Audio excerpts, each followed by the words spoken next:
allegiance. I pledge allegiance to the flag of the United States of America and to the republic for which it stands, one nation, under God, indivisible, with liberty and justice for all. Can I have a motion, please, to accept tonight's agenda? So moved. Second. All those in favor? Aye, 4-0. Now, oh, yeah, Jim is taking his child back to school and will hopefully be here shortly, so we'll see him run in at some point. Guess now I'd like to turn it over to Dr. Harrison. Good evening, everyone. It's nice to see a nice, healthy turnout this evening. We wanted to begin this evening by honoring the accomplishments of some more of our outstanding students that are demonstrating some impressive feats in our schools. And this evening, we've asked the winners from our fifth annual Irvington Middle School Geography Bee to come and be acknowledged and recognized by the Board of Education tonight. And I was, come forward, Mr. Sotile. Perfect opportunity. Perfect opportunity. We're glad you took your coat off this evening. So we were just about to acknowledge your Geography winners. And I was wondering if you could say a few words about the event and acknowledge our first runner-up and our champion for this year. And we'd like to present them with a certificate, but would be acknowledged by the board. I'd love to. Well, so this was, as Dr. Harrison said, our fifth annual Geography Bee at IMS. It was, as it always is, an exciting event. We had a spirited competition. Quite a few students who were new to our stage, because our stage is filled with 10 finalists who are chosen as the high scorers out of all students in the school who take an initial round in their classrooms in November. A number of new students on the stage, 6th, 7th, and 8th grade, also several returning finalists. And in fact, our two finalists this year were our two finalists last year. So we have had a remarkable run here. And I can't say enough about the competition, the intensity, but also, and what I'm most proud of is the good sportsmanship, because both young men here distinguished themselves both with their knowledge of geography and their willingness to work hard to really impress their peers and their teachers with that knowledge, but also with their display of appreciation for one another and their gentlemanly spirit. So with that, I introduce our runner-up, Shavai Parak, who was a champion.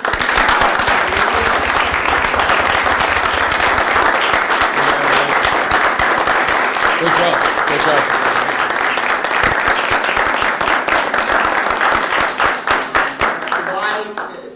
Very well again this year, as I noted. As a 6th grader, he was our champion and did go on to the state competition, so he's been a great competitor at the middle school. And our champion this year, returning champion, who will be taking his test for the opportunity to go on, or has taken the test, right, Dylan? Do we know? I haven't heard results yet. Have you? No. Okay. Well, we're waiting results to see whether Dylan will go on to the state competition for the 2nd year in a row. Dylan Palmieri.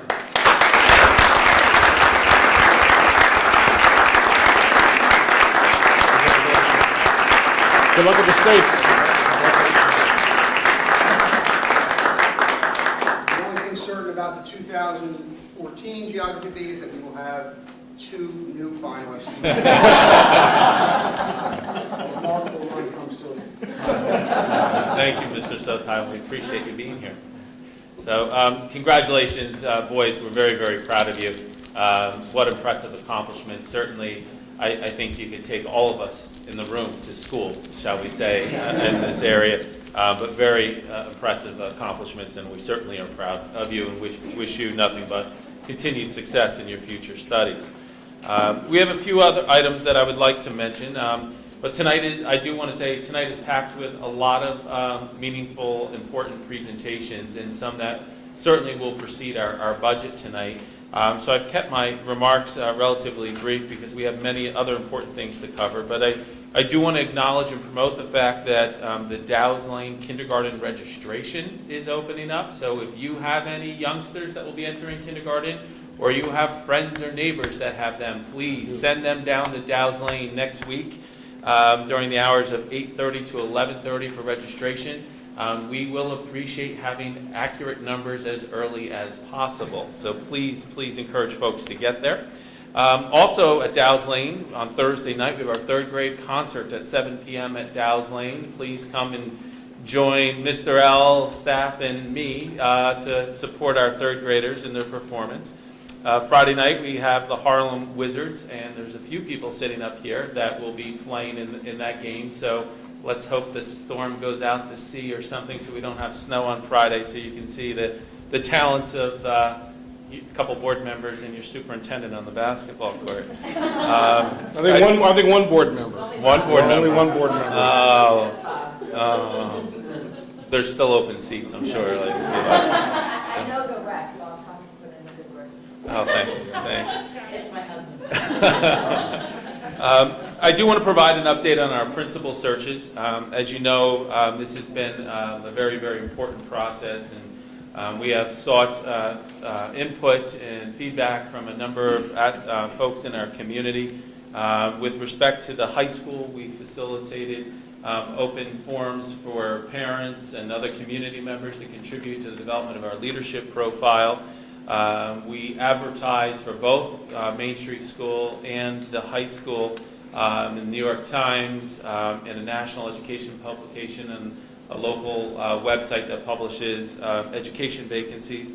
And we received numerous quality candidates. We're in the process of launching our interviews for the high school position. A group of semifinalists, shall we say, will go before a committee in about 3 weeks. That committee, again, is representative of our school community, so we're optimistic that we're going to find someone that can maybe put a toe in Dr. Mo's shoes. Main Street School, we're beginning process there. We have public forums on the 11th, on Monday at 9:30, and then looking Thursday, the 28th at 7:30 p.m., and both of those events will be at Main Street School. So we certainly encourage you to come out and contribute to that process. I do want to share that at the next board meeting, not only will we be talking budget again, but we'll be talking about calendar for next year. And next year's calendar presents some different scenarios because of where holidays fall and so on. So there may be some atypical proposals that the board will consider. So we certainly encourage you to stay tuned, especially for those of you that have been emailing me asking about where we are so you can make vacation plans for next year already. We certainly, with respect to the budget, I do want to draw your attention to the fact that we do have another presentation tonight. We hope that folks are able to stick around and certainly become more educated in the challenges that we're facing.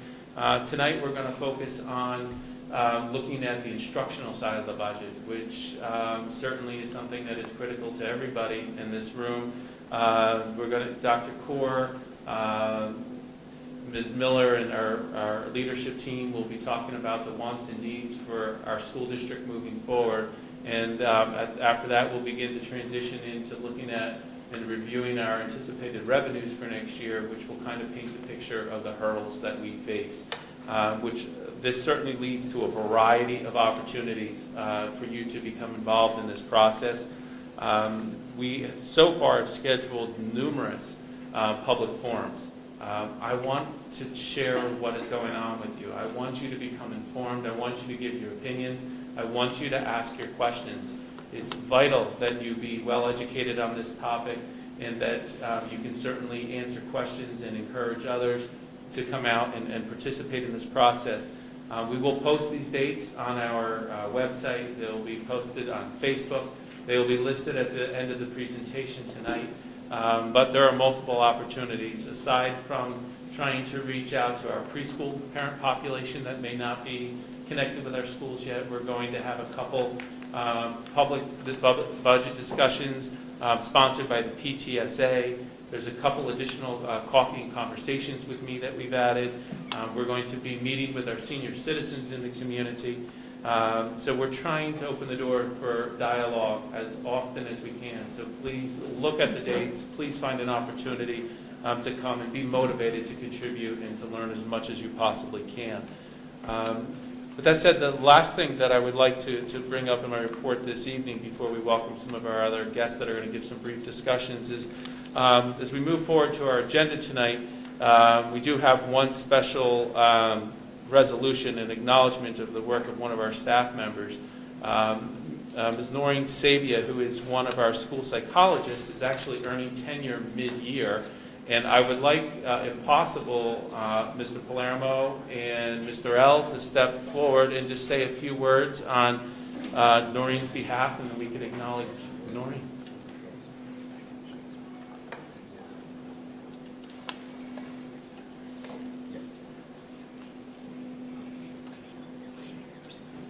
Well, Noreen came to us, I guess we could say that prior to the budget cuts were our gain, because she was a victim of budget cuts prior to came to us, and I think she had a relatively traditional school psychologist role in that school district, and she came here and we gave her this crazy job of part of working with the kindergartners and facilitating the transition from preschool into kindergarten. And then we had her work in the high school some, and we have her being our out-of-district liaison, where she is the person, the point person for all the families who have students that are placed in out-of-district placements. She visits those students in their placement. She becomes familiar with them, and she has kind of a point person for those families to connect with. And she helps us when we have students that are applying to us for tuition. She is one of the people that we sit with to review packets. So we gave her this crazy job. And lo and behold, she has managed it beautifully and taken all those responsibilities in stride and been able to put that all into a very smooth operating system. And so she's been a great asset to the CPS team in general, and Mandy can speak specifically to that. Yes, and as Scott said, Noreen has a very complicated job, and I think that many of you probably have seen her in transit between either Dow's Lane at the high school or the high school and some of these out-of-district placements and things like that. But she never complains, and she does it all beautifully.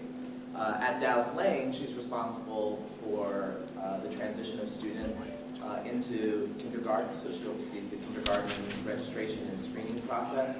Also works with the transition of CPSE to CSE at Dow's Lane. And I know that many people often think that they believe in the adage of little kids, little problems, big kids, big problems.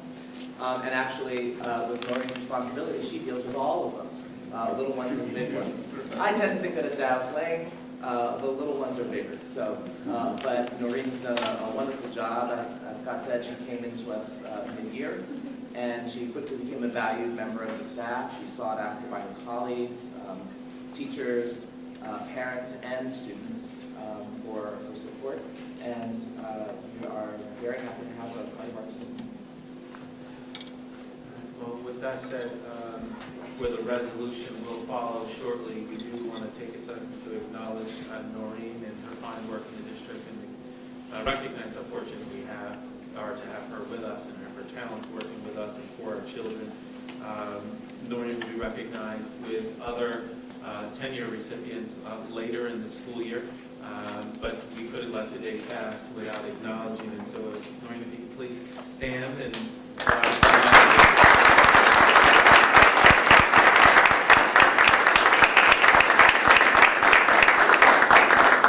congratulations. Thank you very much for being here tonight. Thank you. Thank you. Well, moving forward, we also have some other friends of the district here tonight.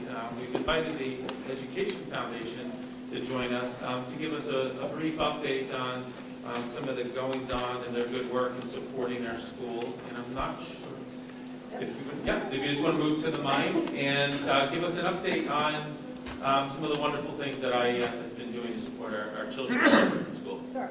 So first of all, I'm Daniela Sarnoff from the Irvington Education Foundation, IEF, and we really just want to come and give an update. The biggest thing is our recent gala, and so many of you there. And so the big unveil is we made a lot of money. What does that mean? We made just shy of $104,000. So this is significant. Personally did that.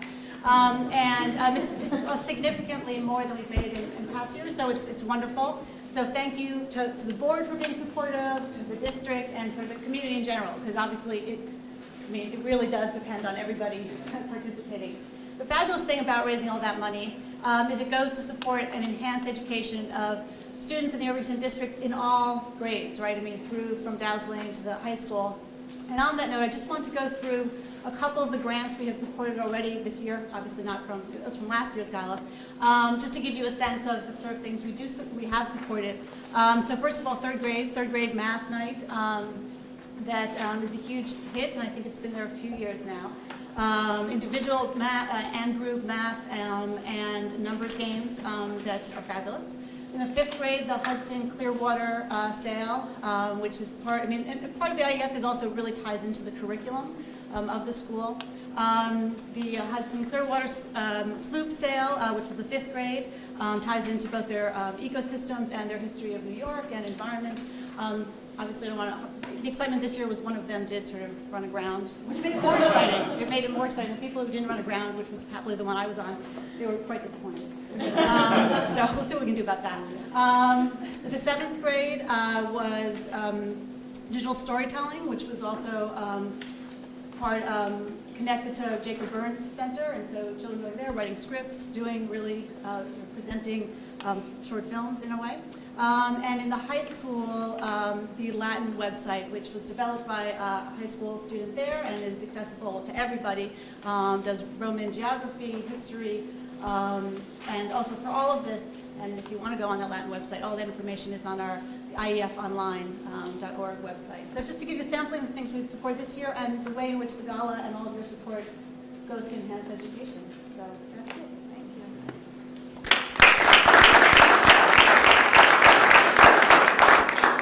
you. We certainly want to thank you, and you talk about the word impressive.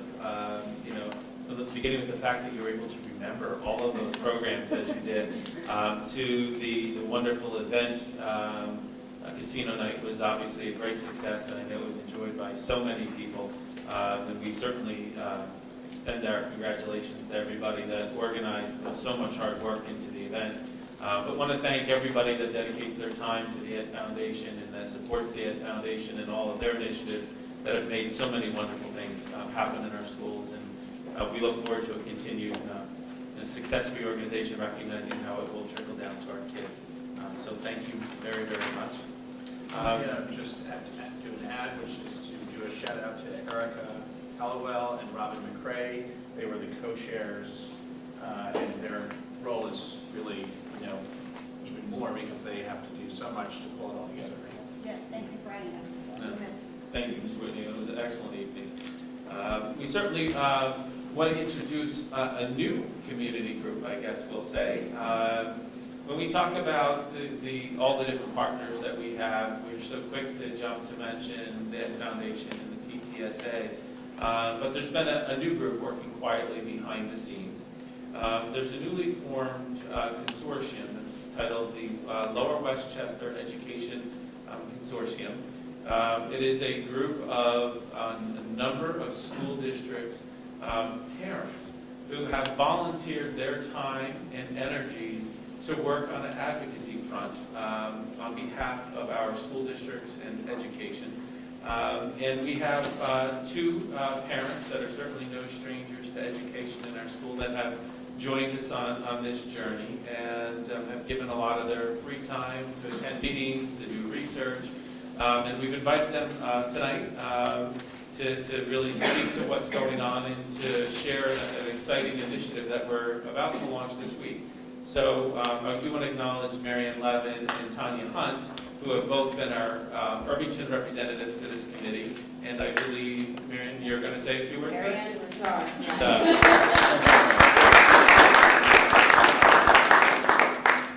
Hi, everyone. Thanks for letting me have a few minutes of your time.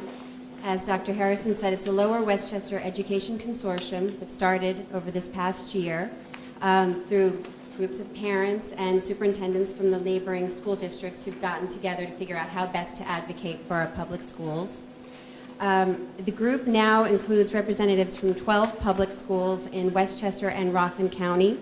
The list includes Ardsley, Dobbs Ferry, Eastchester, Edgemont, Elmsford, Hastings, North Rockland, Rhinebeck, the Terrytowns, Valhalla, and Yorktown Central. And right now this group is launching a letter writing campaign to reach out to our legislators and governor with some of our concerns.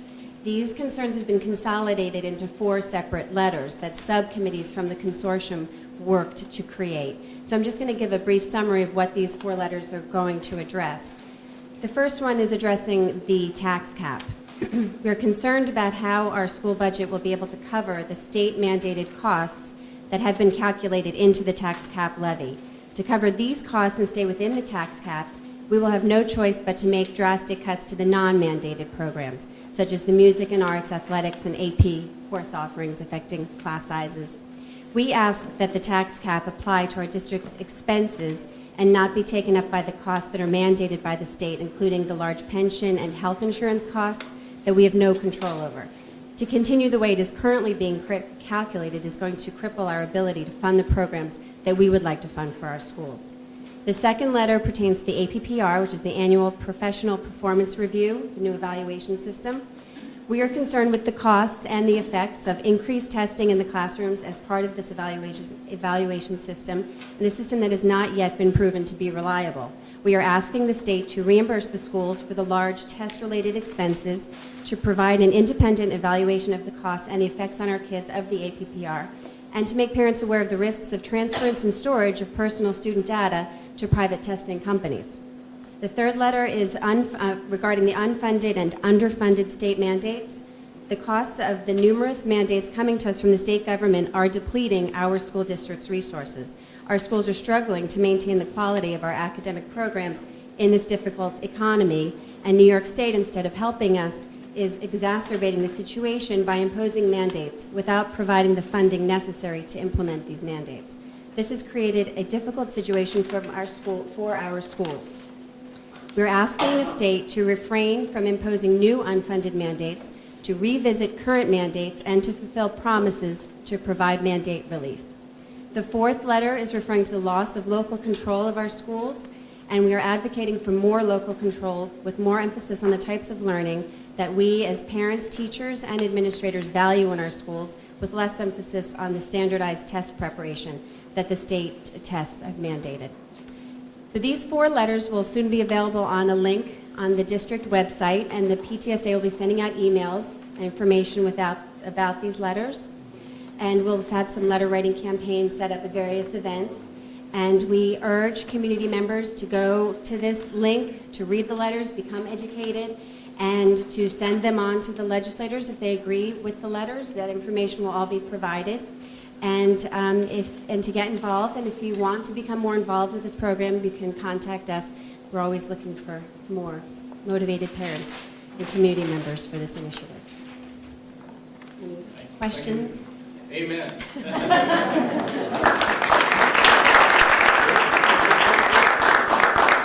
Again, I certainly want to thank Marianne and Tanya for all their work, and Marianne for presenting this evening. This is an important initiative that is being led by our parents. There will be, from the PTSA link on the website, from that page, there will be a service that you will be able to go on and review the letters, insert your own personal information if you support these initiatives, and literally click send. And this letter will go with your personal information from the website directly to our local legislators, Commissioner King and Governor Cuomo. So you will get information that will come out from the PTSA. Anticipate that these letters will be up for your review and your consideration this week. So again, thank you for all your efforts on behalf of the school district. It's greatly appreciated. That is all I have at this time. Thank you very much, Dr. Harrison. I guess at this time, I'd like to offer up the microphone to to anyone in the community that has comments on anything that appears on the agenda, with one caveat: if it's related to the budget presentation, we'll make time for community comment about the budget immediately after the board has questions about the presentation. So if anybody has anything else that they'd like to talk about right now, hearing none. I'd like to move to the consent agenda. Does anyone on the board want to take anything out of the consent agenda for discussion? I guess a couple things. Before we vote again, congratulations to Ms. Savia on her tenure appointment. Thank you very much for being in the district. We very much appreciate your work. And then while the IEF and PTSA representatives are still here, I want to thank both the IEF and the PTSA for their donations and grants that we're about to accept. Also, Robert Wisnick, Donna Vitetta, Helen Steed, and one of our students, Oscar Boring, who are making donations to the district that we're about to accept. So thanks to all of you for thinking of our and your district. So with that, I have a motion to accept the consent agenda. All those in favor? Aye. 4-0. Now I'd like to turn it back over to Dr. Harrison for the patiently awaited budget presentation roundup. Very good. So, Now it was, we had, this is our fourth one of these, I believe. correct. And we had good news, kind of good news, worse news, then and this is today. the bad news. Well, if we say anything, the good news today is the fact that this is probably the greatest opportunity to focus on children and to think about the experiences our children have been having, and to be able to begin to project where we are going. Do we have a presentation? It was there. It was there a second ago. Yeah, I saw it. But with that said, today, as I indicated before, we're going to begin to delve into instruction. You can see technology, central data processing, and the tasks related to that. Benefits that obviously are associated with personnel in the instructional component of the budget, and then projections for our revenues for this year. And I have to say the latter, as Beverly will say, are always seeming to be in flux because of the state not being able to always give us accurate numbers, the uncertainty surrounding pension contributions, that we don't have a budget adopted yet, so we're working on estimates based upon the governor's budget address. But with that said, we have been through a process here, and looking at back in December, we talked about a maintenance budget. That maintenance budget didn't necessarily have to do with working on our school buildings and cutting the grass. That maintenance budget was the idea of maintaining programs that we have and making some rough estimates as to where we would be if we were to try to carry everything forward. And there were a lot of unknowns that all those pieces will start to come to place today. You can see in January 8th, our first meeting of the month, we focused more on the business side of the district and what our anticipated costs were there. At our last meeting in January, we focused on athletics, special education, and pupil personnel services, which includes guidance as well as many other support services that we provide for our children. And then tonight, we're moving into, as I said, the instructional component of the budget. With that said, we now take a look at those issues, those driving factors, some of the issues that are being addressed through the advocacy efforts of the consortium, but really those things that are really, really problematic within our budget. When we step back and take a look at the costs that we control, there are certain things we can do to find efficiencies, certain things we can do to make reductions, but then there's areas where our hands are clearly tied. With that said, when we look to pension contributions, we're looking at pension increases that far exceed $1 million. That's well beyond our control. We simply get a bill from the state. We look at health insurance increases that are increasing at a rate far greater than the 2% cap. We're estimating figures closer to 8% increases this year. Tax certs. When we look at the local tax adjustments that occur through the appeals that are heard in court, and the settlements that we must face. And when we look at those settlements, not only do we have implications where our tax base may be lowered moving forward, but we have to also look at the settlements that are struck and the exposure that we have for past taxes where there may have been overpayment. And we recognize that we have extraordinarily exposed, an extraordinary amount of exposure on this front, and looking at the fact that we anticipate that we're going to see settlements that are going to potentially exceed $3 million within the next budget year. So we have to be able to accommodate for that. We look at requirements that come down with respect to special education services, requirements that are mandated not only from the federal government, but New York State. There's studies that have been done and reports that state that there's over 300 additional regulations in the state of New York that exceed the federal requirements. And there's a lot of cost drivers there that we have no control over, and challenges there. So with that said, we look at really where we lie. We have to think about where that translates into the direction that we're going. And it's not a pretty picture. As Mr. Grados indicated, we started off with a presentation that set the stage for us, and each and every step of the way, the picture started to get a little gloomier. And today, there's certainly going to be more challenging numbers that are going to be presented, but we ask that you be patient. Sit through the rationale for some of the requests that you see, understand the reasoning for some of the requests, and help us to get a picture or understand the picture that we're trying to paint for you. We'll discuss next steps as we move through the process, but the first step I would like to share tonight is that you'll see that the budget is broken into a series of components as we move through different parts of our instructional program in school and into revenues. As our administrative team presents to you this evening, we'd ask that if the board could hold your questions to those natural breaks in the presentation. We will field the questions and answer them as we can at this point. If we don't have an answer for you, we certainly will get back to you as soon as we possibly can. And then we'll provide an opportunity for a public comment and question at the end of the overall presentation. So we hope you have a pen to jot down any notes or questions that you may have. And with that, I would like to turn over to my colleagues, Ms. Miller and Dr. Kaur, as we slide forward and take a look at instruction technology and data and benefits and then revenue. So. Don't feel about me standing. I feel like I'm going to be back. So I'm going to sit for the moment. I'm hoping that I don't sneeze or yawn. Those are my two goals right now. So forgive my stuffiness. Tonight I am going to be going back and forth with Ms. Miller a little bit on some of the specifics of the curriculum instruction budget.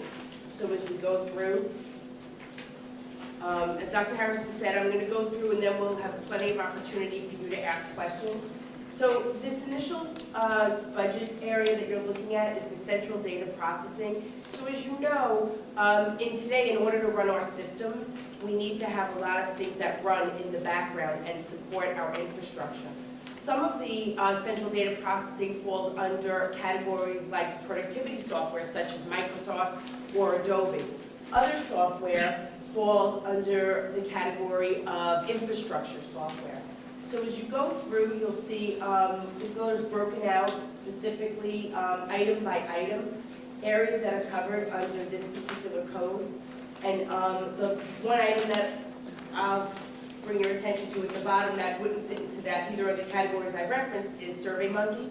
So very often within the district, we use that as a tool to find out and collect data, sometimes from our community and sometimes within our schools. In addition, we have a student information system, and that's eSchool Plus. And eSchool Plus runs in all of our schools, and it is really the heart and soul of how we keep and maintain data on all of our students. 30 seconds of history, it used to be that we had a system that functioned in all separate buildings. What eSchool Plus has done for us is it has centralized our system in our data collection, which more than ever, based on state mandates and requirements of uploading data to the state, is essential. Edline is our web page and our web hosting service. So as hopefully you've seen, we have improved that this year, and it certainly looks a little bit better, and we continue to look at it and make changes. Is this a natural break yet? Does it feel natural to you?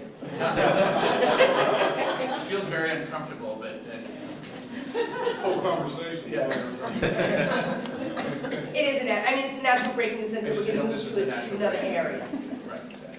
I just had a question about, because these are now part of a different category, central data processing, but it wasn't clear which of these expenses, if any, are sort of new this year versus last year. It looks like the virtualization system contract might be, because it's a 5-year contract, and we don't sort of amortize it, we just take the expense. So it's every 5 years we get into this, right? That's correct. Right. As well as the backup, the 3-year renewal. The backup. That's the same problem. Right? But the Microsoft Office is annual. And here.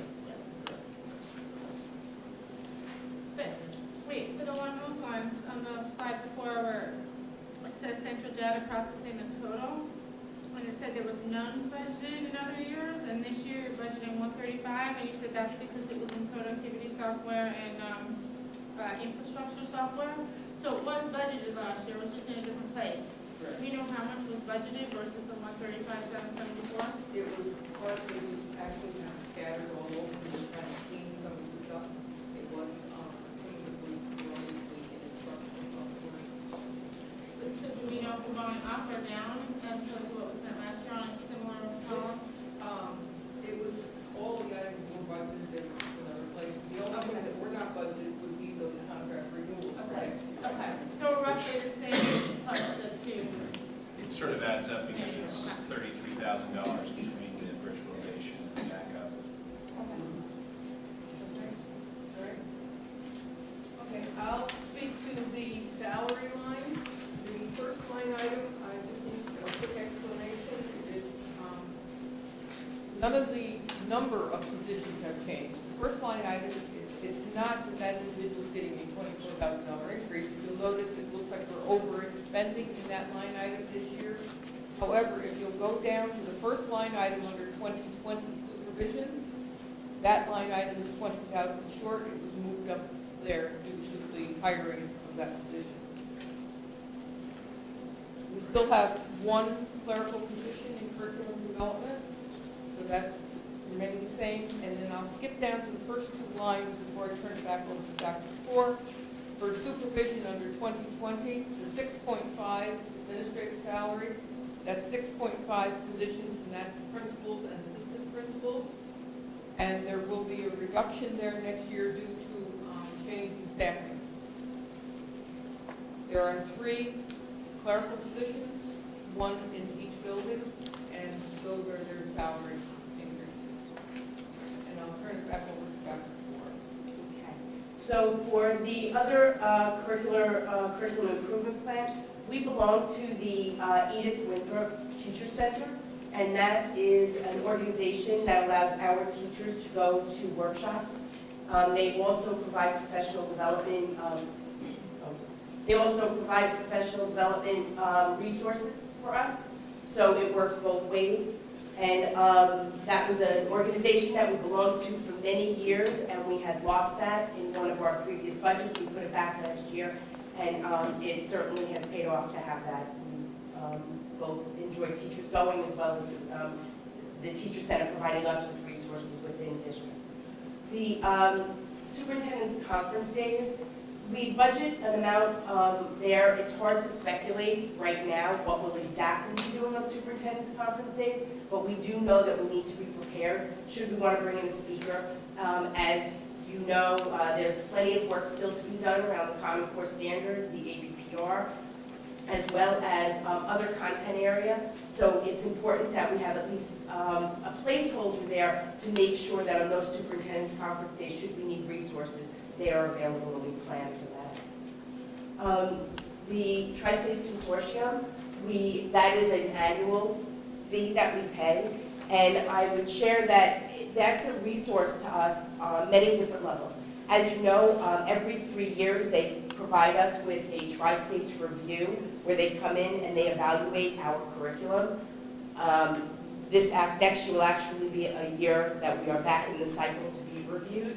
But I would also add that, I don't know that I'd say more importantly, but a huge piece for us is that almost every one of our administrators belongs to the Tri-States Consortium study group. So every one of us, including the superintendent, myself, all the principals, assistant principals, participate and meet 4 times a year with colleagues and learn and work together with colleagues to see where, to understand where we're going in education, what other school districts are doing, and it truly is very, very good professional development for the administrators. So that's also part of that fee for the Tri-States Consortium. The 2010-450 supplies, so under 2010, this is the instructional materials and office supplies that we need when we develop curriculum. So for instance, this year we did a tremendous amount of curriculum review around mathematics. And as a result, it required materials, whether it be copying, binders, but as we revise our curriculum, we need to be able to support that through the curriculum office. If I go to the 2010-490, I'm going to go step by step here. The 2010-490 BOCES, what that means is that we buy this service or this software through BOCES, which as you know means it's aidable. So the first one is TeachScape. I think you're aware at this point TeachScape is our observation tool that all the administrators are using on a daily basis. That includes both an observation instrument as well as what we call a walkthrough instrument. And TeachScape also now has an end-of-year evaluation component that they're rolling out that we'll be using as well. It's directly tied to the new APPR. It is directly tied to the data warehouse tool, so this is new. One of the dilemmas that we have right now is we have developed in all of our schools these SLOs, the student learning objectives, and we are required, and we will be required to upload the data to New York State, and we don't have a way to do that right now. BOCES has come out with new warehouse tools that are going to allow us to do that. In addition to that, they've developed a resource where teachers can assess where students are, and if they want to assess the students and then provide practice materials and where students are struggling, this resource now provides students with sort of a click away from available resources that a teacher could use to develop and support the curriculum in their instruction. The professional learning services, that's a fee that we pay to BOCES to belong to and to participate in the Southern Westchester BOCES workshops. So those are open to our staff, our teachers, and as a result of being a participant, we pay a reduced fee when teachers go to the workshops. You'll also see under Rubicon Atlas curriculum mapping, that's new. One of the things that I think some of us are aware of is that while we have curriculum, it's not always evident where that curriculum sits. Where is it on the website? Is it in a binder? Where is our curriculum for each of our core subjects, for all our subjects? Most schools at this point have invested in something called Rubicon Atlas. It is a curriculum mapping piece of software. It is web-based, and what it does is it holds all of our curriculum, and teachers have access. There's a parent access component to it. And what is so wonderful about it, if I'm a third grade teacher and I'm developing some lessons or some instruction in ELA, I can easily go in and I can see what second grade did in that same genre, possibly a personal narrative, and I can see what fourth grade is expecting. And again, I can easily access that. And right now, some of our vertical alignment, in other words, some of our articulation from one grade to the next, not so much across, but up and down, is not always there because it requires a lot of time. This is a time-saving tool, but more importantly, it allows us to update it on a regular basis so that our curriculum is always current and available. We also belong to the Putnam Northern Westchester BOCES, and we do because they happen to have a very, very strong professional development program. They offer a lot of courses. They duplicate some of what Southern BOCES does, but they have a lot more offerings than Southern BOCES. So that has been worthwhile for us. The social studies curriculum, we right now subscribe to, it's called the BOCES Social Studies Curriculum website. And what they've done is they have taken the social studies state standards and now the Common Core, and they have defined a curriculum that we use as a resource. So it is aligned with the state standards, but it is a resource where they provide links, they provide instruction, they provide lessons, and we use it 3 through 6, and they're now beginning to develop 7 and 8. So it's money well spent. All our teachers access it from 3rd grade and up. My learning plan is one of the tools that we use to track our professional development. Again, some of it is, some of it is required. We are required to upload certain data on teachers to New York State. We need a way to track that information. My learning plan does that, but it also is a tool for registration in all the different BOCES programs that we participate in, as well as other conferences. And the last one, the BOCES workshops, that would be the cost for the different workshops that teachers go to at either Northern BOCES or Southern. So the variance here is 40,448 of these BOCES line items. Which of those are driving 40? I was only able to add to 16,348 the 2 that said new. Is there something else that's... If you will notice, under 2010-400, that line item has gone down, Yeah. and we recoded it because some of them were purchased through BOCES and not through other expenses. If you'll notice this Yeah. here, okay? Which ones are the ones that you moved? Or we have Teachscape is one of them, but off the top of my head. Teachscape right now. So Teachscape was previously under... Under the 2010-400. When we purchased it initially, they had not signed on to having a contract with BOCES. So when we budgeted last year, they were independent, and they since. So I guess another way of looking at it is the total bottom line is 53,000. We can account for 16,000 of that with new programs that you just highlighted. And then the other piece is the 24,000, so it's most of it's accounted for. 24,000 in the salary. 40 out of the 50.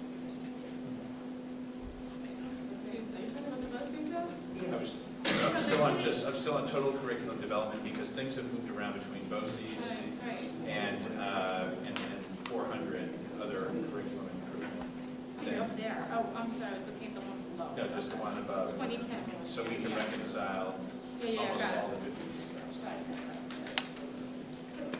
I know that wasn't a natural break, I'm sorry. I was just trying to identify the next break for you, Mr. Whitney. It just seemed like, it was natural for me, it was unnatural. So one more thing on this section is the Edith Winthrop Teacher Center. Do you have any idea how many of our teachers have utilized that this year or planning to utilize it? I'm just curious. I mean, you say that we get a lot of use out of it, so I'm just curious, like, is there, can you address how many teachers or how that impacts the rest of the staff? I could get that data for you, but if we go to the next page, I'm gonna show you where it actually comes back to us, even if the teacher doesn't come. Okay. So, 2020. So 2020 supervision, so this is, covers many different things. Our building principals are in the audience tonight, and so some of these codes would apply to them and their questions. So after we get to the point where we're asking questions, some of this will be building specific. So I'm going to start with the 2020, the equipment code, which is 2000. You can see that was for Dow's Lane. The other expense, the 400, that covers a variety of things, including contractual components of the administrator's contracts, building allocations, examples, membership fees. We all belong to a series of organizations, professional organizations, as we should. The supplies, those materials are supplies that would be used by the administrator, so it divides out. Some of it is the building level materials, professional development materials that would be used in the building. The 2024-19, I want to be specific on that, and I want to connect back to Robin's question about the teacher center. So the teacher center, by belonging to that, what they actually do for us is they also provide the payment for some of our consultants. So when you look at 2020, the math, the ELA science, we have made a tremendous use this year of consultants, especially for the Common Core in math and ELA, in math, let me be specific. We have a lot of work to continue to do in this area. The 2014-15, what's called the PARC assessments, those are the assessments that are coming. We have started aligning our curriculum this year. We still have a lot of work to do that we need to do over the course of next year. So this code really captures the consultants and all the work that can be done is being done at the building level. So I'll give you an example. This year we have a math consultant who's working 3 days with every grade level, K through 5. So Every week, 3 days a week? three over the course of the year, three total days with grades K through 5. So next year we need to continue to do that work. We also have just started to do our work in science and social studies and the integration of the Common Core in those areas.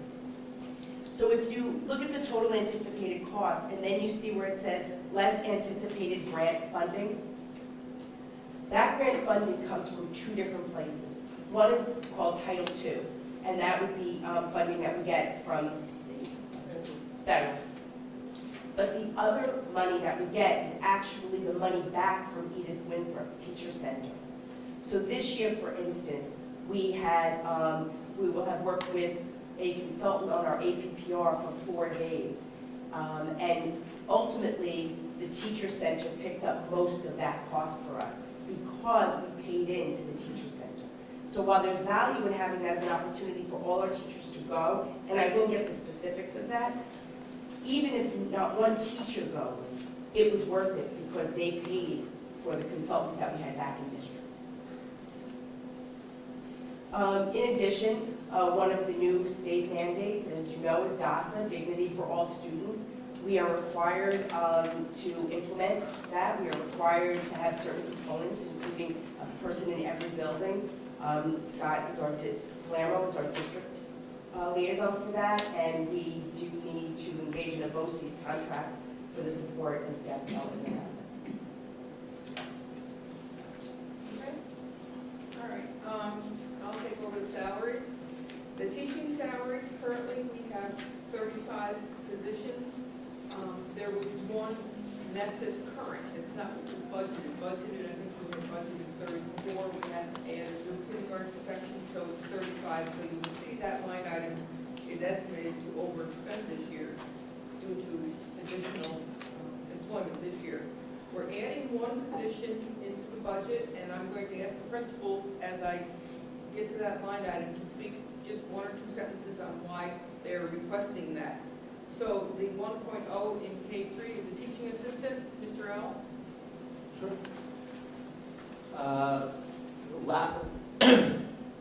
In this current year, this is a position that we would be reinstating. It's a position that existed in the past. And the teaching assistant had many different responsibilities, but oversaw a lot of the character development at Dallas Lane and was an integral part of overseeing lunches and recess and making the connection between that values education and what kids were actually doing in the lunchroom and on the playground. And so we were hoping to have that teaching assistant back. Thank you. What's the anticipated compensation for that position? I have that budgeted.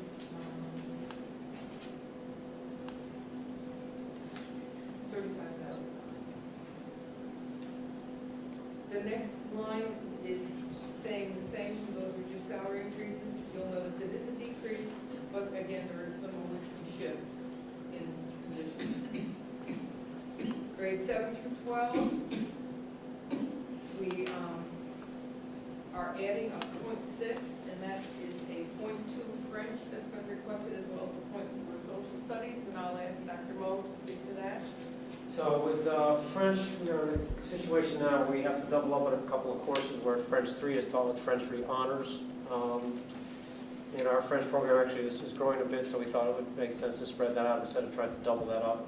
And in social studies, we have teachers who are bumping up against the contract limit, which is about 108 students per teacher. And we have probably the majority of teachers right about at that level. And coming out of last year, we actually had to increase we used some of those flex periods to put in for social studies, and that's where we need to make sure that we have the flexibility to schedule kids with social studies so we don't go over the cap. So that's why the request is here.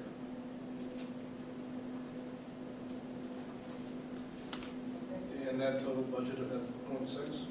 The .6, those .6 come to, I added 37,980. Substitute salaries, we put a small increase in there, and that's because of all of the substitutes for all grade levels. The non-instructional salaries are clerical and aides for all of the buildings. You'll notice there's an addition of 3 positions. That right now is a placeholder. That would be for 3 readers or aides or monitors, whatever the title may be. 1 at each desk for security in the beginning, in front of each building. Those are placeholders right now because we are hiring a firm to do a security audit, and depending on what their recommendations would be, whether they recommend that or not. So tentatively, I just budgeted about 51,000 for those positions. Each? Not total. Say that again, what's the total? I budgeted about 51,000. It could be more if they do. Total between the 3 positions? Right, I've only budgeted for monitors, but if they're aides, it would be more. So like it's only a temporary partial placeholder at the present time.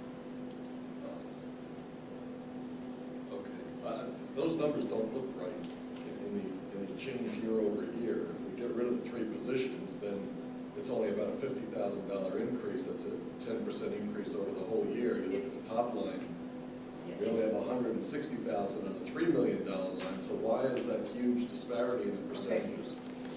Because if you'll look on the non-instructional salaries, we're overspending this year because we had to add some additional aides and monitors this year. We didn't start out at the beginning of the year with 13.55, it was less than that, so we're overspending that. So you have to compensate for that also. So the change is the change from budget to budget, not from estimated to spend. Right.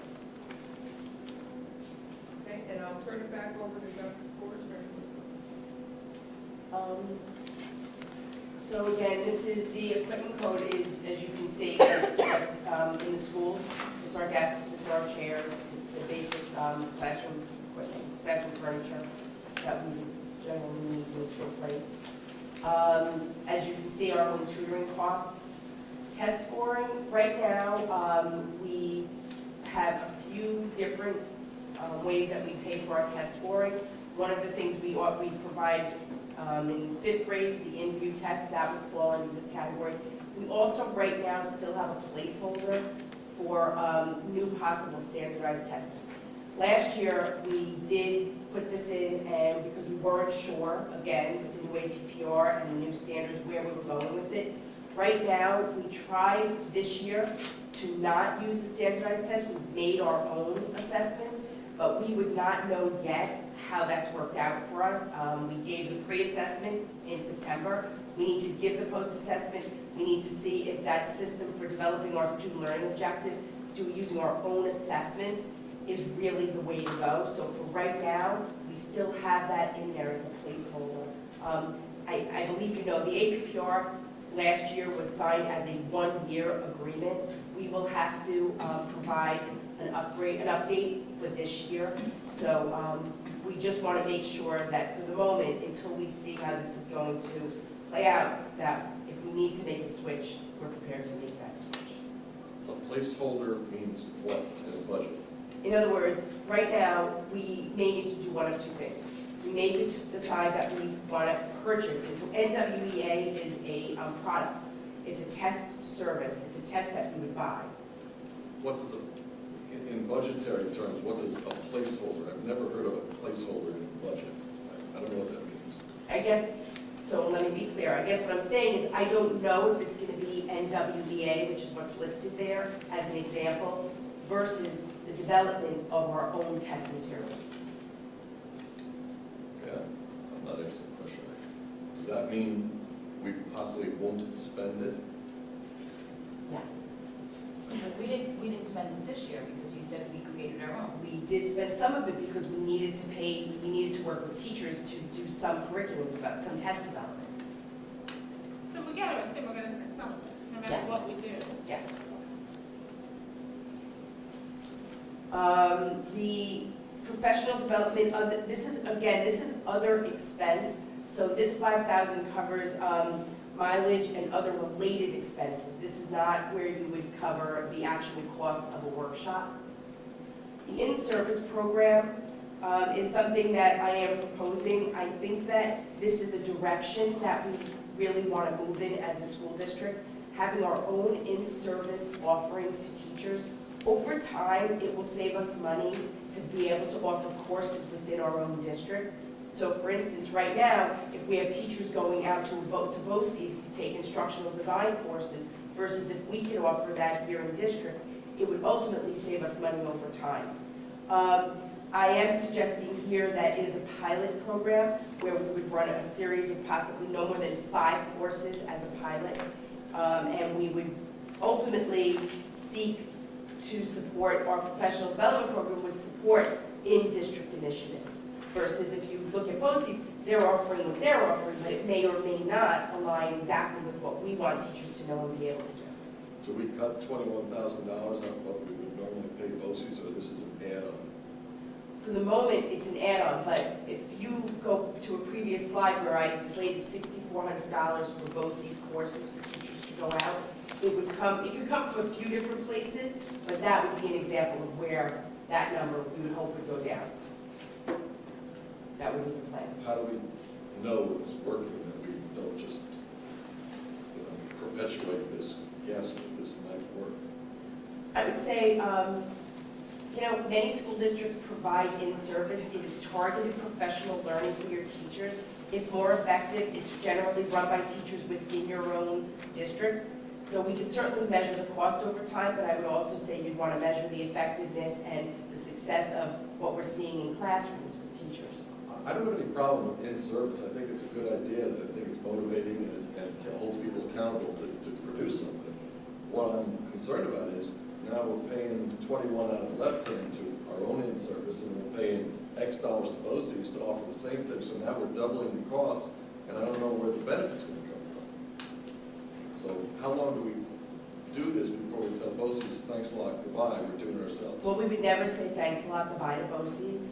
We would maybe reduce our cost. We might reduce our cost of consultants from that 2020 code. So we would see reductions in a variety of budget codes, but the idea of saying goodbye to BOCES is not part of the game plan. So can we find $21,000 of cuts somewhere else to devote that $21,000 to in-service? I don't understand why we get it both ways. Can we? Your question is noted. Okay. And also, kind of along those lines, I mean, maybe it's also getting a better handle on how many teachers will participate. I don't know if it's gone that far, but like if you could say, all right, we anticipate 10 teachers would take advantage of this, then all of a sudden you could start to understand where some of those savings were. Versus throwing up a course and having one person take, I doubt that would help. We wouldn't run a course that way. So again, I'm happy to, I'm going to leave it for the moment. I would be happy at any time to share like detail on it, the development of an in-service course and answer some of those questions. Is that bookmark? Is that what we call a bookmark? Placeholder. Yeah, sounds like fun. We should probably still try keeping the questions till we reach like sort of a natural stop, just so we don't, Sorry. Okay, so again, I'm going to keep going, the building allocations to cover, so again, this is under the 2110-400. So these are building allocations. We gave you a few examples there of the kinds of programs that this covers.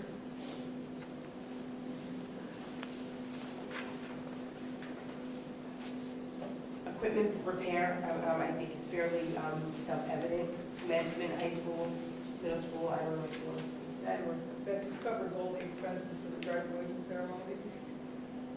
The next one down, the rental of the instructional equipment, you'll notice that there's a decrease in that line because we renegotiated the contract and we're saving a substantial amount of money. The professional development code here, the 2110-406, that's, has two things. One that has building codes in it, so in other words, each building principal, also in addition to what would be in the curriculum budget, there are certain initiatives within a building where principals want to have some professional development funding to service those initiatives. A good example would be at the high school where we have very specific courses that require our teachers to be retrained and to re-participate, or super courses. A good example this year was when Larry Corio left, we needed a teacher to be trained in the AP theory, so we needed to send somebody.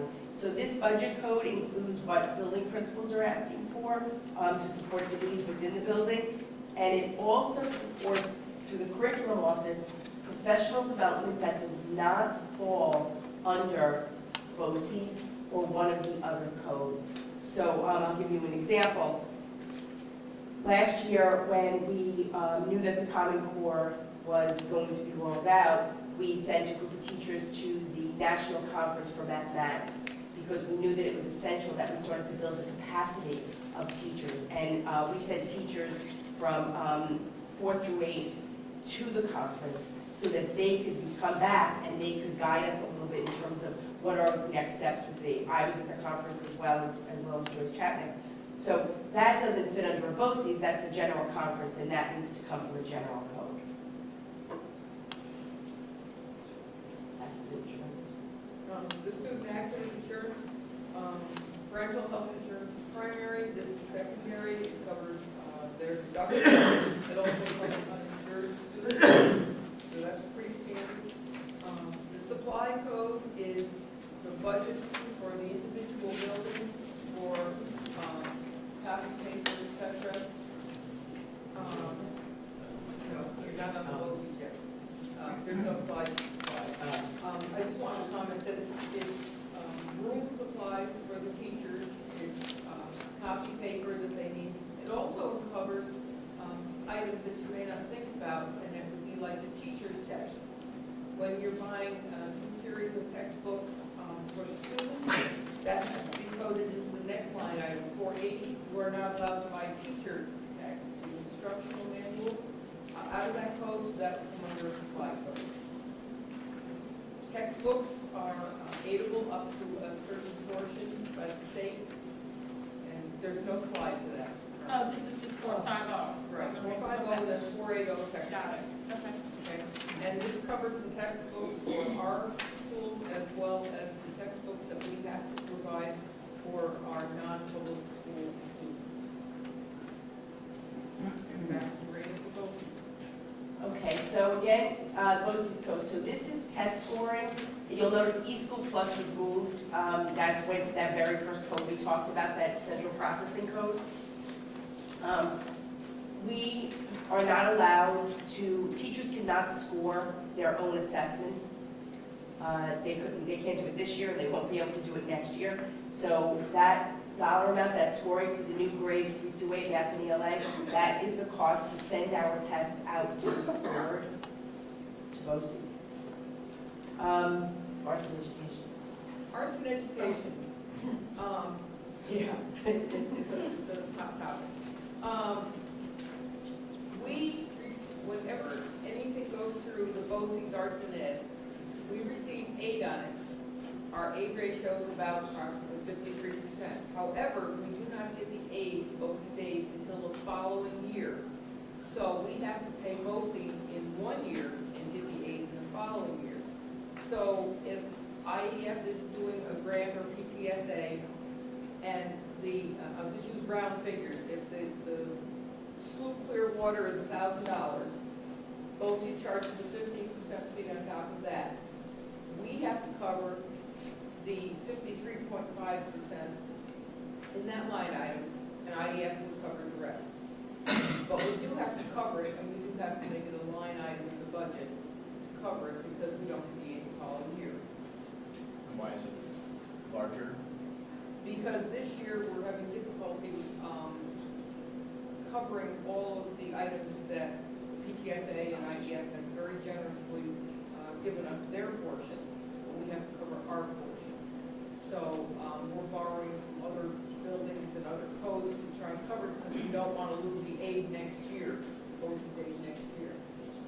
But I thought, for most of the things, I thought it was kind of tied to what we budgeted, was that not the case? Well, maybe we, Last year, it was under budget, it's been under budget for years and years. Last year, remember I made that presentation? well, maybe we just have to consider cutting it down to a point where we can afford it. And that's 2/10 of a teacher.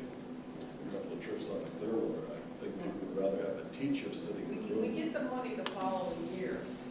Well, then let's do it with 60,000, we'll get to 60,000 each. I have a problem with pushing a budget up that, I don't truly understand that explanation. Okay. And I don't It's mean very it, difficult. It is. yeah. But isn't it kind of a wash, because you're getting now money that was spent the year before, and we've been doing it long enough that you're kind of paying out what you're getting in on a yearly You get it on the basis? revenue side 1 year, but you also have to account for it on both sides, you can't net it out. You're only So why is it getting in, increasing? currently only getting in last year's? Yes, and that was included in this year's budget under the base OSI's aid figure in the line item of the budget. So the difference between the two of what we're getting in compared to what we're sending out this year, what's the difference, do you know? No. Because BOCES doesn't break it down. Maybe we could have a separate kind of thing that clarifies it at a subsequent date. It's just hard to see it when it's in one line The item. difficult part is, when you receive your BOCES aid, it's one lump. They don't break it down between how much they gave you for each student, how much they gave you for arts and ed. They just give you $1 amount. It is the bottom line, though. I know it's, Bottom line, the they. bottom line is, we're getting it looks all like back. we're increasing the budget by $20,000. What we're doing is we're funding our portion of the programs that the IEF and the PTSA Are not funding. are not funding, And but that we're whole- being reimbursed next year for the full $80,000. From who? From From the state. Under both. So we're gonna get it back in So why don't next we, year. why don't we make it $1 million? That's why we got to raise the taxes this year to pay. Right, yeah. But the same argument goes for the 20,000.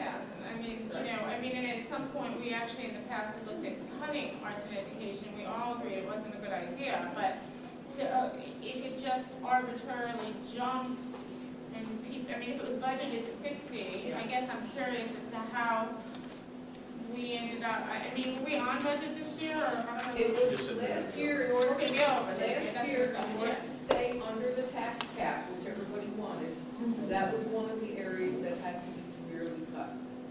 And then, right, but And we what's the didn't point of actually cutting change things in the budget if operationally we go ahead and spend it anyway? So then we can end up in a position where we can't cover our budget at the end of the year. So that's a little concerning to me. Do we have a process in place to monitor our expenses to make sure that if we are going out over budget in certain areas, that we can pull back?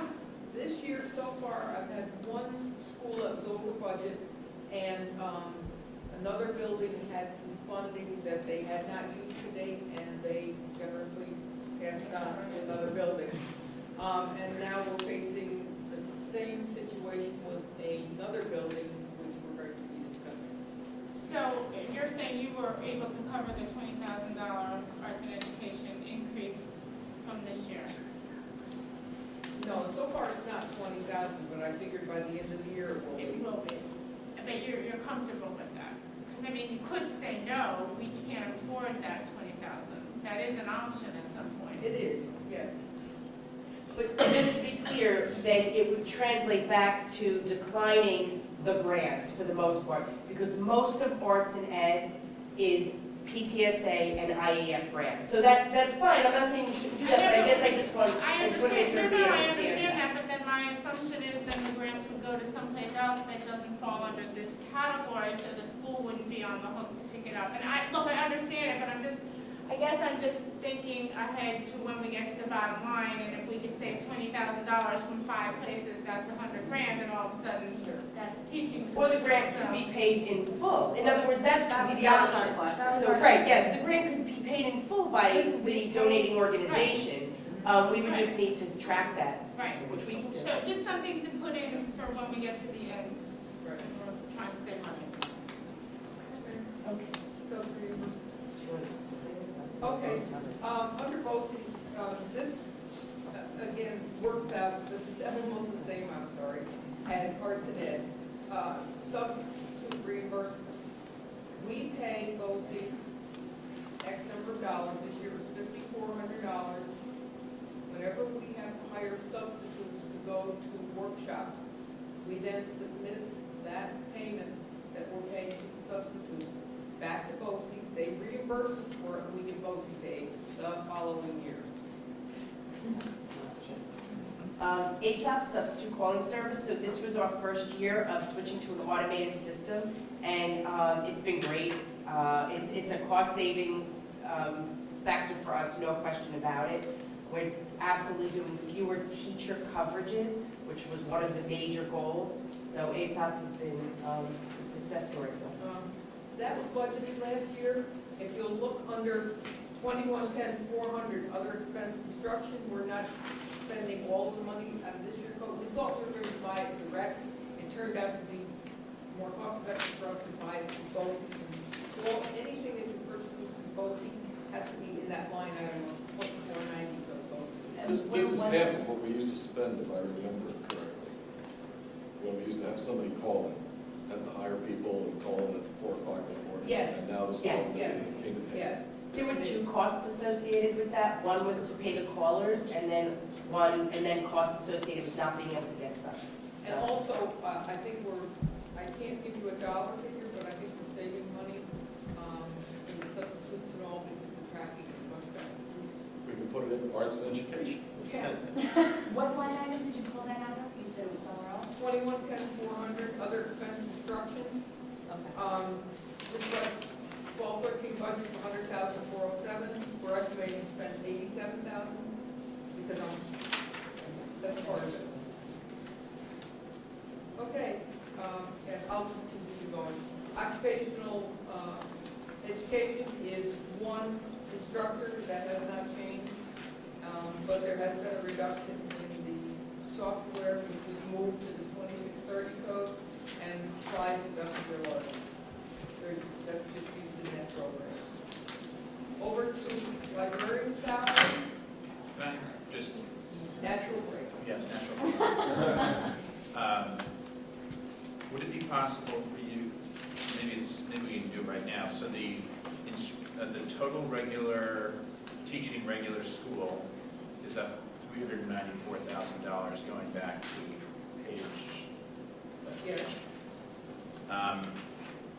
If we remove the additional people that you've added in here, the 3, just play along with me here, the 3 non-instructional, the 0.6, and the 1, I'm just wondering what the total increase is, because it's probably in the neighborhood of $250,000. It's about 120 of the new positions, but also too, you have to add in the new kindergarten and the new kindergarten aid that was added this year due to increased enrollment. That's part of that increase. Okay, right. Okay? So probably about 240,000 of that increase Of the 394. of the 394 is due to positions that we had to add this year, as well as the requested position. So Actually, a good point, though. It would actually be helpful to see kind of staff to staff, and then new additions on a separate line item. It's I basically, have to give you later. Okay. it's basically a price volume reconciliation, because Yeah. what we care about is, to some extent, we care, well, what are we paying are we paying teachers a lot more? There's obviously concern in the district that we didn't do a great job with our contract with the teachers, and that number is actually embedded in here. And it's actually, it sounds like it's about $160,000 on 15 million, 15.3, you really have to do that. 160 divided by 15.3.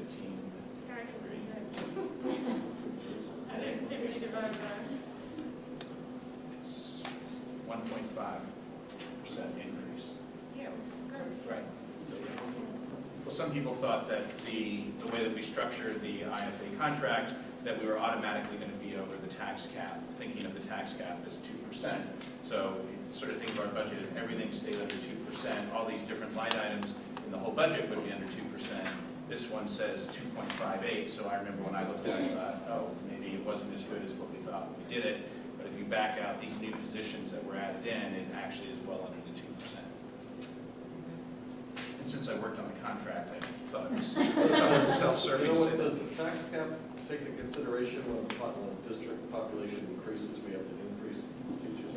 What the hell? Something you should write a letter with Mary Ann. Can I ask my questions? Out of curiosity, there's 3 positions, the placeholders for security, assuming. 3 or 4 buildings, why is there only 3 people? Because there's already one at Main Street. There's already one position. But don't we already have one at the high school? No. What you see at the high school and what has been put in place at Giles Lane are arrangements that have been made internally by the building leadership. Just kind of a general question, it's not really numbers related, but we talk about all the consultants that we hired this year. And I would just like to understand how you measure effectiveness and how you make the determination as to do they come back, do they not, you know, or, it's so important to me. I mean, obviously we need consultants, but then how do we make sure we're hiring the right ones and then we're following them closely?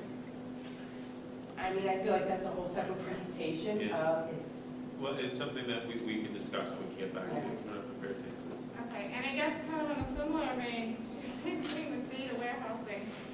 I guess data warehousing and professional development, it would be curious from a budgetary perspective for me to actually see a total for those 2 separately, because they're in piecemeal in so many different places that it's hard for But me. we have no choice on that, so I guess No, I know, but I mean, if you got maybe, I don't know if that, I don't want Just to a spend a lot of separate time, but is it possible to do just a professional development schedule where you pull it from all the different places, and then the same thing for data warehousing? It would just be interesting to see how much we're spending as a district, and it's hard to piecemeal it from our perspective. I totally second that request. I was going to ask for the same thing, because we're spending so much more on professional development, and most, not all of it is justified because of everything that's new in the world of education in your state. Right, well, Right. we have 180 teachers, right? 170. So, that's, I guess, yeah. Yeah, but anyway, but the thing I would only add to it is for the professional development, you can see versus last year.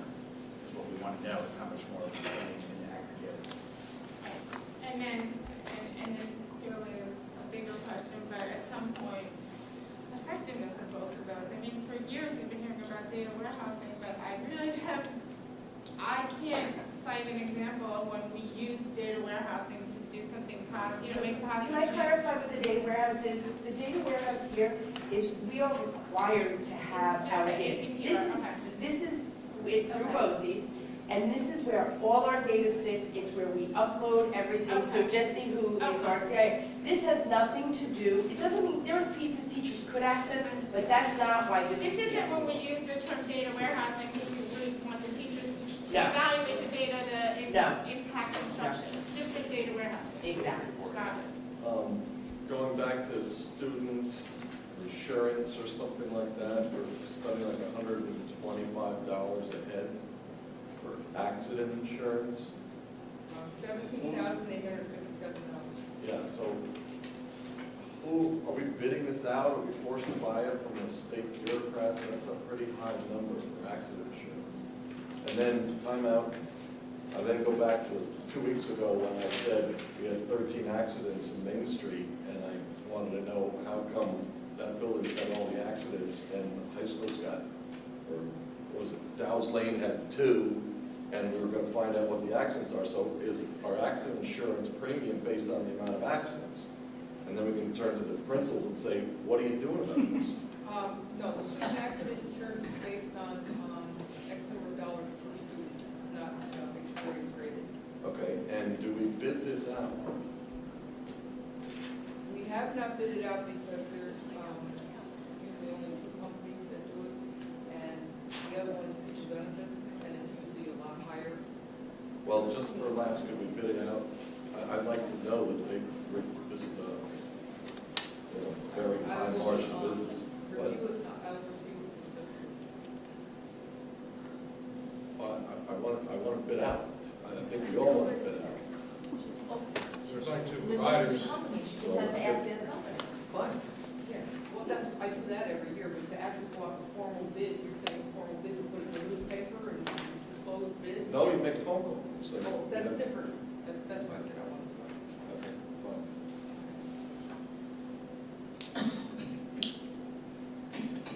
Okay? Natural right over. Okay, so this is library, would you want to?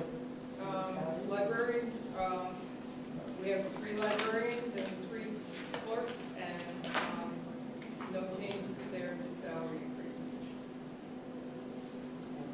increases. So the cost that you're seeing there, obviously, library books and materials, and the BOCES services.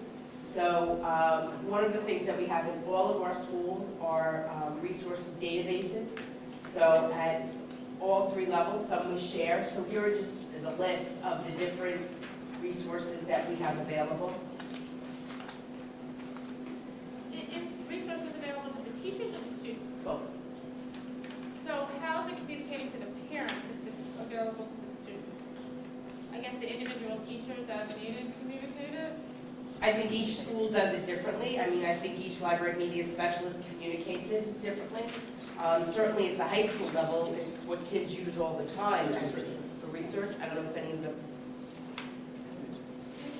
Like, just an example, like, if the Britannica is available to parents, that would be just a great thing to put in an email to the parents to say, you know, as your kid's doing a research paper, by the way, if they want to use this, the district has access to it. I don't know if we do that, I probably just come to me with that. Yes. Yeah. Yes. I'm just looking around to see if any brave soul wants to answer that question. I guess judging upon the enthusiastic response, we can assume that we need to do a better job of communicating resources that are accessible from home for students and families.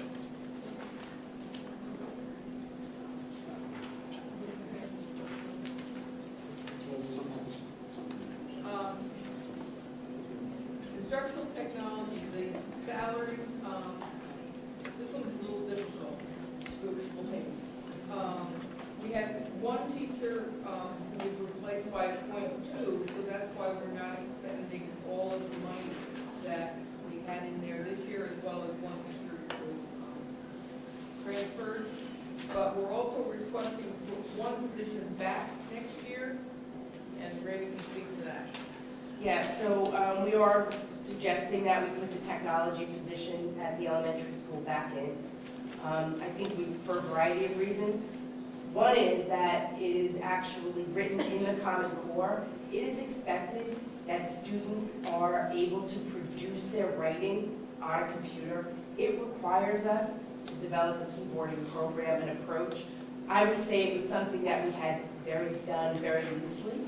But I don't think that's the case anymore.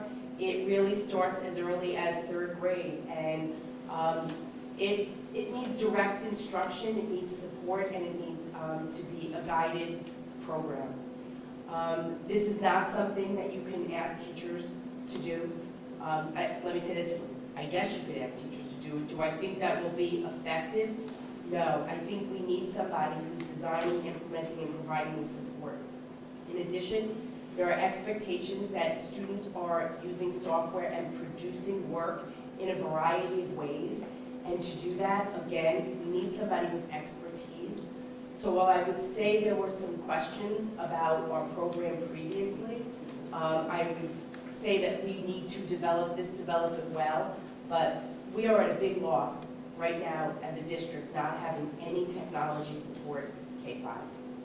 So you said this starts in third grade. Common Core. Common Core, sorry. But we're gonna start it younger? Well, you know, we would have to develop the program. There are lots of arguments about at what age kids really have the ability to keyboard in terms of the spread of their hand. I would say in my last life, we started in the earlier grades, but with very, like first and second grade, very low expectations. By third grade, though, we were practicing on a regular basis, and kids, for the most part, you know, some kids have small hands, but. The computer staff, you'll notice that currently we have 3. We had originally budgeted 2.75, and that was because the clerical, one clerical position was split at 0.75 for IT and 0.25 for athletics. The individual was moved over full-time to technology. So right now, athletics has no clerical help. So that's why it looks like we're overspending in the budget this year. So you're saying it's coming out of another category? Yes. Yes. If we were to add back a technology position, would there be any other place where we'd be able to reduce as a result? Staff? Was that individual, if that individual was added back, that individual would probably be a current employee, would be taken out of another code and replaced with, what net effect? Yes. And what is the increase, the suggested increase or the salary increase for the technology positions? The technology position would be a current person who's over. But I guess budget would be a budget increase since we didn't have it last year. Of how much? It'd be probably about, Hold up. Hundreds of technology positions? yeah, if the current teacher, the experienced teacher would then. Do I understand we're talking about hiring a teacher at $100,000 to teach little kids how to keyboard? No. Okay. So what is that person? It's the teacher who's currently teaching, who has seniority in our district. So why would we hire that person? We could hire somebody right out of grad school at $40,000. Seniority laws, we would have to. For that individual. This might be a later thing in executive session, but that sounds like a little crazy to me. I think that individual is much elder, I accept there are all these union rules. I don't think we're supposed to be spending $100,000 per keyboard, because our kids can teach us how to keyboard for free.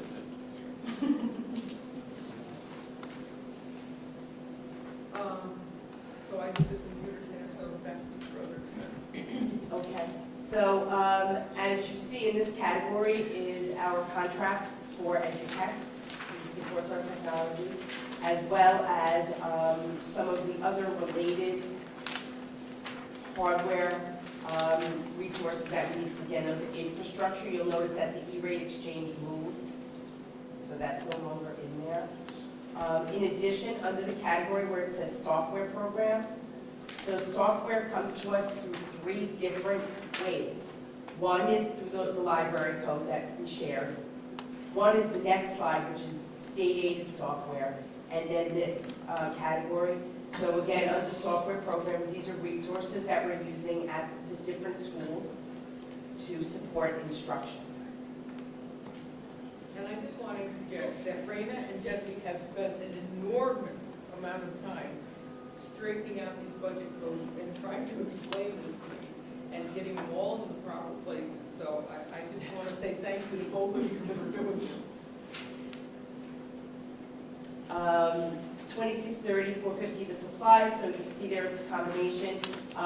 The larger number at the bottom is that's for the district, so that's all the building codes put into this one code. So 2630-462, this is state-aided computer software. Bev referred earlier to that we've moved some things around. This software must be software that is used for instruction. Kids have to use this software in order for it to be purchased through this code, which is state-aided computer.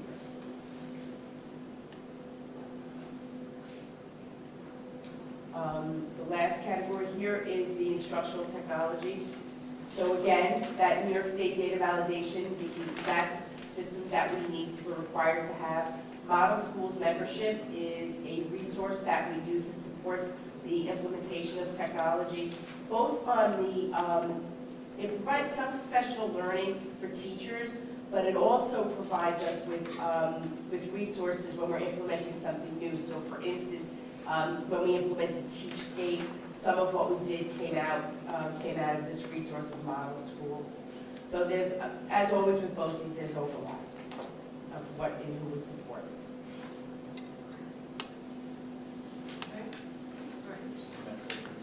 Yes. Would you mind just repeating, because I was actually thinking about something else, the explanation for the instructional salaries, why we budget 350, it's 203? Because I'm sure it just moved somewhere else. No, because one person left and another. Oh, that's the first one, right. Yeah, and another individual was replaced by a .2. Right, okay. The technology side, are we totally PC based? We have that as well. But what percentage? We have a math lab at South Lane, we have a math lab at the campus. Well, you would know a way for us to get some free. I don't know anywhere to get free. Jim. I don't know anywhere to get free. We now have iPad, we have a set of iPads. Or maybe a lot of free iPads. Yeah, that's always feasible. What I'm curious about is I'm on the board at another school, all right? School's all iPads. All right? Their tech department is one lady, all right? And everything is networked in. I go to another school, and their whole school is on iPads. And when I talk to the tech people, they're saying, you know, we don't have a very big budget because Apple's think for us. They're intuitive. It's very inexpensive.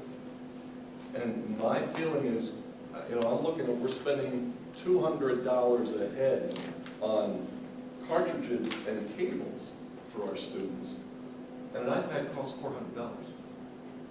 So I'm wondering, you know, and I mentioned this last year, I said, we're futzing around, we're paying, you know, $179,000 to Edutech, and we have Jesse's salary, where Jesse is, you know, we're up to maybe $700,000 on all these tech things.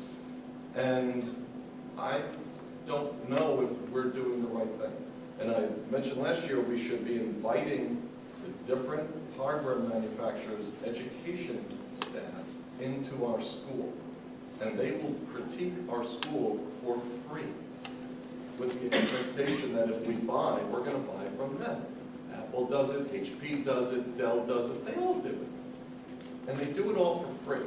And we're going to get some ideas from it, and it might be that we save hundreds of thousands of dollars. So, you know, this isn't the time and the place to have this discussion, but I think we have to start to move towards, you know, now that we're getting up to some, we probably spend more money on technology than we do for athletics. And we probably should have a little more professional oversight from the industry coming into our district to tell us we're doing it right.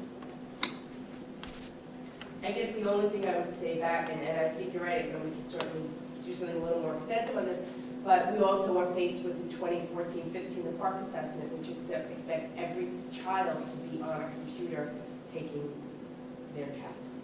So I think, I hear you, but I also think that we have these competing issues that we're trying to And if I may add, and right now, the assessments are not designed to be compatible with any tablet.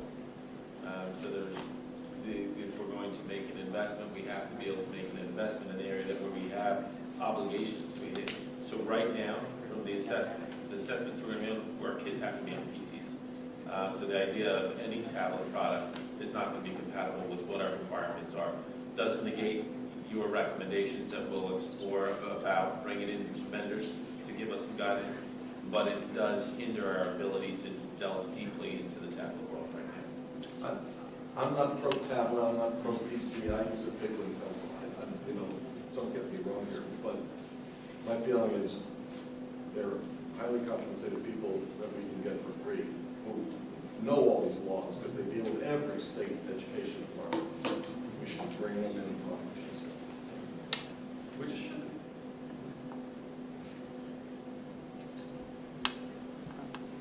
Moving on. Co-curricular. The codes for advisor salaries and non-instructional salaries, it's a combination of, depending on whether they're teachers, it has to be in a 150 code, or if they're civil service, then it goes into a 160 code, but they're still all co-curricular positions, and I've given you a sheet, the next one. There's a detailed sheet on the clubs that are approved that we have advisors for. There is a request this year for middle school for 3 new clubs, and I'll ask Mr. Sotile to Sure. speak on those for Sure. Actually, 2 of them, well, let me back up. One of them is a restoration. That one and another one, that would be the talent show and the Spanish club, are clubs that have previously been funded by PTSA grants, and actually the talent show is being funded by one again this year, for which we're very grateful. Intramurals, I believe prior to my time here, there was a year where it was jointly funded, again through grants, but we've not had an intramurals club in the last several years. It's something that I really think our students are really crying out for. It's a great opportunity for kids, especially in 6th grade, where they cannot participate in modified athletics. There are intramurals at Main Street School. It seems like a natural fit, and something that would be a highly subscribed opportunity for students. Actually, some feedback from students in the past has said that would be something, a place that they would like to go. So, in looking at our clubs over the last several years, they have been hit through the budget process, so we're trying to restore 2 that have continued to be popular and been funded through grants, and one that we'd like to get going and make a part of middle school. For the 3 new ones he's proposing, do you know roughly what the cost is per club? about $6,100. Thanks. Total? Yeah. Oh, total for all 3? All 3, 6,000. What's the rest of the 13,000? That would be mandatory increases. Oh, just the Contractual. contractual. Okay?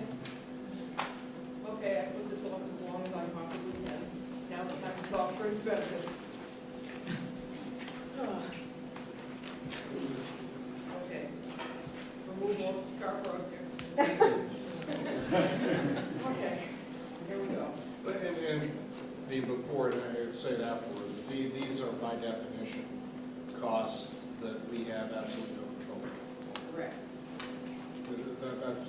I don't think we can say that enough to understand the final number that's going to come up in 3 pages, because when you look at it, Right. a lot of the increase is going to be, when you're getting tagged with an extra $1 million on teachers' retirement that we can't control whatsoever. That's a big impact. So you can see here at a glance, the increases for the pensions, natural social security is just a percentage based on salary. With workers' comp, I want to take a brief minute to discuss this. I have put in a reduction. We just did a bid opening. The board has not approved it yet, so hopefully at the next, or the first board meeting in March, we will approve it. We've gone out to bid and obtained bid for self-funded. We're currently with a consortium, and we actually are a very low rate of workers' compensation usage. By going self-funding, my first-year projection is we can save about $74,000 on that. There will be more discussion on that at a later board meeting, but that's my initial projection of that. Thank you. Yeah, that's right. Can you explain again, are you going to explain the TRS? That's what I'm doing. Oh, fine, okay. Okay. Just like how that works and why it's so much. So, the employees' retirement system has 4 different tiers, actually 6 different tiers, 6 different rates, but they're also really 12 different rates because they give it to us based on their year, not our school year. Almost all of our employees are tier 3 and 4, so that's the rate that I use. You'll see here, there's 2 different rates, one from July 1 to January, and one from February to June. From July to January, the rate is going up 18%, from 15 to 18%, and that's an 18% increase. And then from February to June, it's going from 18.7 to 21, so that's a 13% increase in the employees' retirement system rates, much more than the 2%. The New York State Teachers Retirement System, when I did this, they actually don't finalize it until the summer. They gave me, when I was doing this projection, they gave me a ballpark estimate of in between 15.5% and 16.5% increase, or percentage rate for 2013-14. I based my projection on middle of the road, I did 16%. So next week I will have some additional information for you, but I based it on the 16%. And that is a 35% increase over the 11.84%. Again, much, much higher than 2%. And what's driving that on the state level? Is that the fund is underfunded? It's underfunded, low interest rates, and they're still trying to recoup from the stock market. Still. And there's a lag to it, right? Yes. Health insurance increase, Can we anticipate that the next year would not be like this because the lag will catch up? I honestly didn't think it would be that high this year, because I would have thought with the market recouping that they would have done much better. So I was very surprised. And again, this is a number, the 15.5 to 16.5, that every single school district. Every district. In New York State is going to be experiencing. Correct. They are the same rates for every school district. Same with the New York State employees retirement. The rates are flat across the state. Right. The health insurance was an estimate, I put in an estimate 8%. That was their initial estimate given to me. And I outlined the self-funded insurance. So overall, fringe benefits are going up about 13%. So with all of those presentations that we have done throughout the budget is 4.64% increase.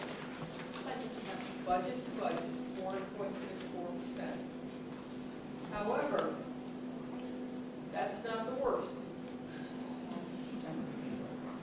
If you remember before, I have had discussions saying that we are going to be faced with not possible, but probable tax settlements of $3.5 billion. I'm proposing paying them off in bands over 5 years. The first year payment, I'm estimating about $680,000, about $20,000 of interest, so that's about $700,000 that I'm putting in next year's budget as a first payment toward probably 5 years of payments for tax certiorieries. So that increases the debt service portion of the budget by $700,000. I wanted to be very clear and show you that previous slide that the budget was 4.64% increase. With this addition, the budget now is 6.01% increase. And what does that translate to? I mean, tax rate would be, I don't have the tax rate yet, and I have not Higher. even calculated, oh yeah. I have not received the assessments yet, because every time you receive a tax cert, your tax base goes down too. So I don't have that yet. One more. Thank you. So now I will address the revenue side of the budget. They're all pretty standard, and I'm going to go through fairly quickly. We have one property that pays us a pilot, payments in lieu of taxes, and that's still ongoing for quite a few number of years, so that's in the budget. The sales tax that we receive has been flat. The day school tuition that we receive from other districts has been bumped up a little. Health services, that's revenue that we receive, I've increased that by 10,000. Interest earned on investments is decreasing due to two factors. One, our fund balance is lower, so we have less money to invest, and two, the interest rates are pathetic. Rentals on both classrooms, that is tentative. I'm anticipating that they're still going to rent the same number of classrooms, but that has not been finalized yet. The refund of prior year's expenses, I bumped that up 5,000. The miscellaneous revenue, I have bumped that up 25. We are reimbursed for JC, that should say JCOF. The state aid is going up. You'll notice that it was announced that we are getting more state aid. However, I didn't input the total figure in here because, and I'll just give you one small example. It's based on some of the state aids are expenditure driven. That means the state has estimated what you will get in state aid on your expenses that you're going to expend this year. So therefore, we have to project. I know I'm not going to expend all of my transportation expense line items.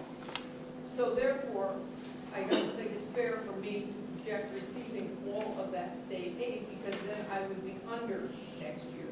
So I have to take some of that into account. So I think this is a realistic picture of what our state aid increase will be. Bottom line, the increases in revenues are 294,000. If you'll remember last year, the appropriated fund balance originally had been 285,000, and we bumped it up to 422. I backed it off a little this year because I don't think we're going to have that much, and it's kind of hard to sustain that from year to year, so I put in 400,000. So therefore, the budget increase of $3 million leaves us with a tax levy needed to balance the budget of $2.7 million increase in tax levy.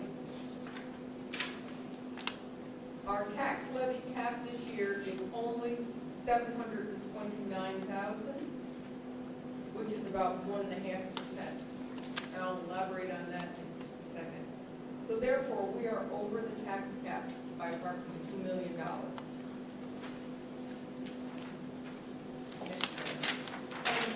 I thought that you might find this interesting to try and explain this to you and the community. Our budget increase, you'll see the first line is our proposed budget. The second line is our current budget, so our budget increase is the $3 million.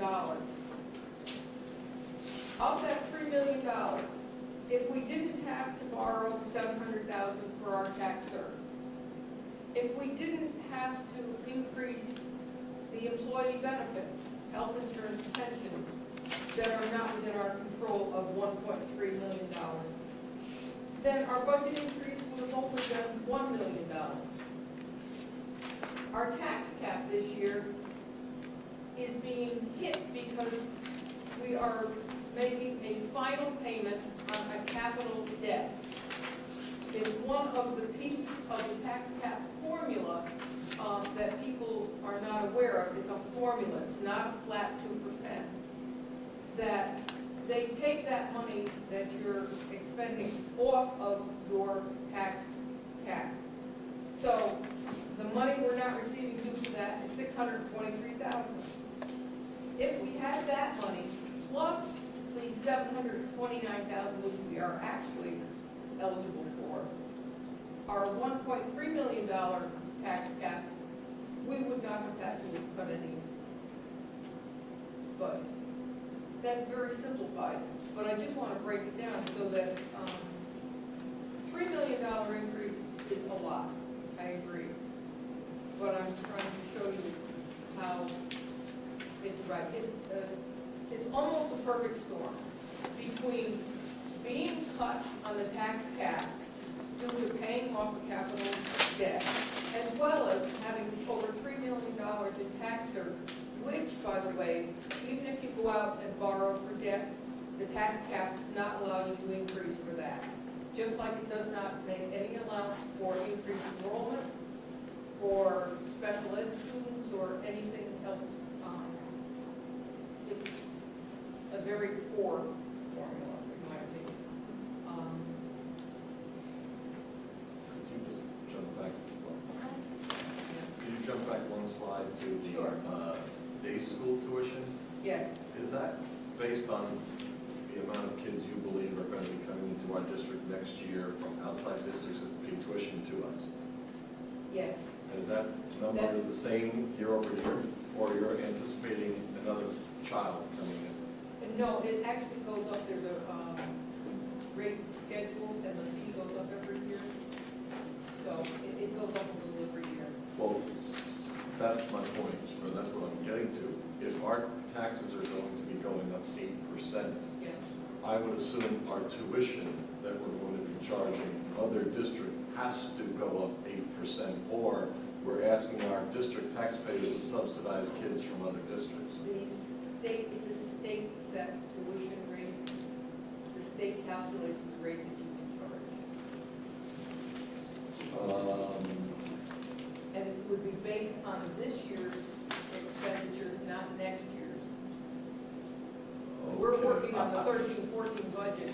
They base the tuition rate on this year. I remember we talked about this a couple of 3 years ago, maybe, and I remember seeing the slide that showed the different school districts in Westchester County, or even more, that have all different rates of tuition. Right, that's because the state sets it for each school district. The state sets it for each respective school district based on their expenditures, and there's a formula for that, allowable expenses, non-allowable expenses, and it's posted on the state website.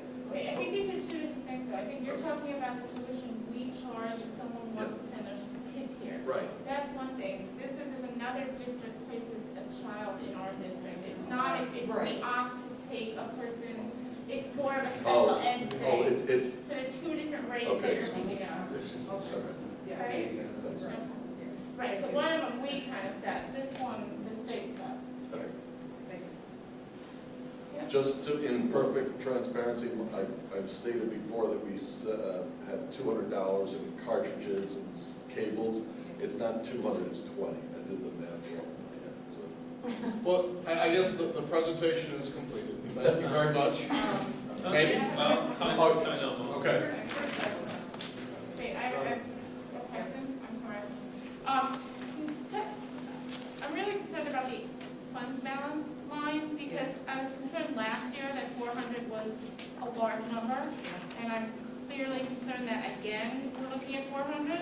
So I guess a couple questions. One is, can you tell us what our fund balance is after if we were to appropriate another 400? And obviously that number's plugged. We can go to 600 if we want, we can bring down the budget, or we can go down to 200 to get more fund balance. So you could talk a little bit about the fund balance for everyone's benefit? Right now, the fund balance, as of July 1, was the required, or the maximum amount of 4%. So we're at So the about, maximum. right, it was about 2 million, a little bit less than that. I don't know what June 30th fund balance will be, because it depends on how much we spend, and we do have leeway so that we can take some of the, if we do have any available funds at the end of the year, we can put it towards the tax service. So, but in terms of the making the decision to go for 400 again next year versus if we are in the state limit and we do take 400, then we'll be, I think the state limit's roughly Well, what, like 2 Well, I'm hoping that we'll have 400 left at the end of this year. Oh, you're thinking we'll have an excess 400? Right, so that Okay, so we'll you're still be the not 4%. suggesting we reduce the fund balance, you're kind of anticipating I'm we'll be anticipating. able to maintain the fund balance at the state limit? Okay, thank you. Well, with that said, I think if we go to the next slide, Ray, you know, I think this really tells a story. I think it speaks to Mary Ann's, the one before, please, to Mary Ann's presentation and the efforts that are out there from our parents regarding reform that needs to take place. We constantly talk about reform, and everything we hear reform is about doing things different in the classroom. We're losing sight of what is being done to the schools that is, you know, really limiting what we can do in the classroom. This is a powerful story right here, and it took a while for Bev to be able to build this slide, to be able to tell the story that we're trying to convey.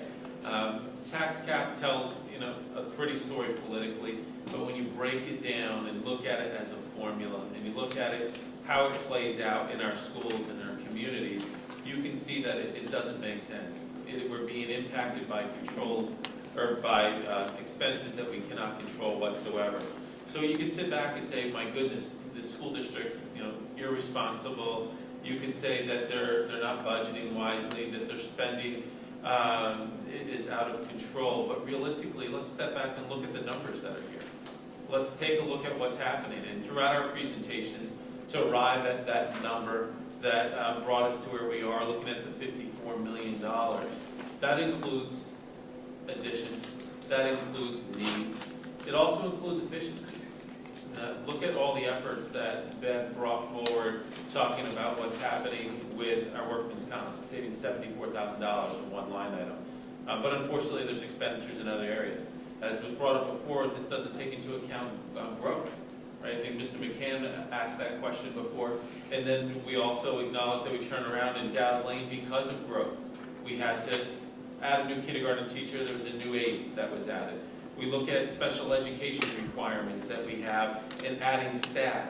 If we go back a couple presentations ago, Mr. Palermo stood before us and talked about the need to add additional staff because of what needs are in the classroom.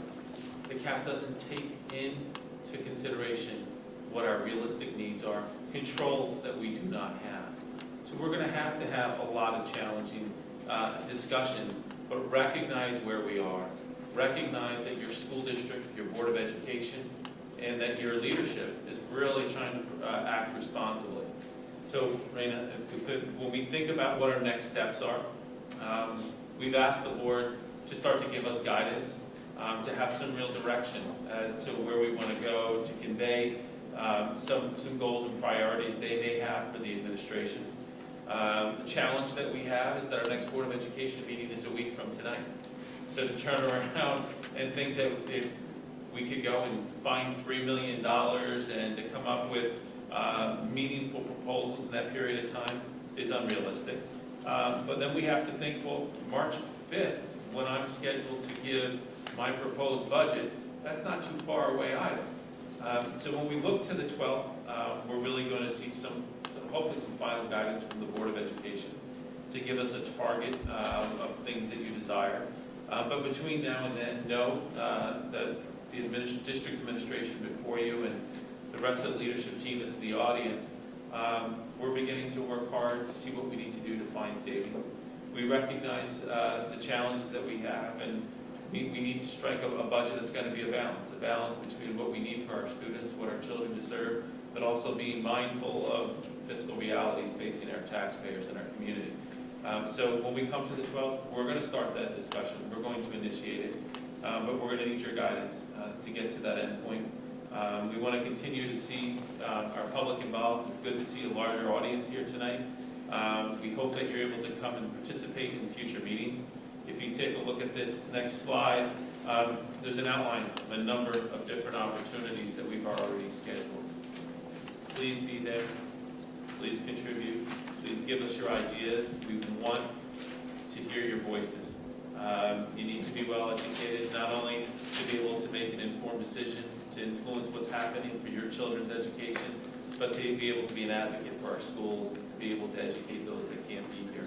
So please look at this calendar, go and earmark a bunch of dates on your calendar so you can come out and certainly be a well-informed parent or community member. Thank you all very much for the presentation. No one can claim that they don't have enough clarity about how much we're spending and what we're spending it on. And I usually start with Maria, but if you don't mind, I would mind kicking off the conversation a bit. It was after executive session, so I guess I can say that Mrs. Kerr and I had a spirited conversation on the way over here, and we're friends, so I don't mind saying it.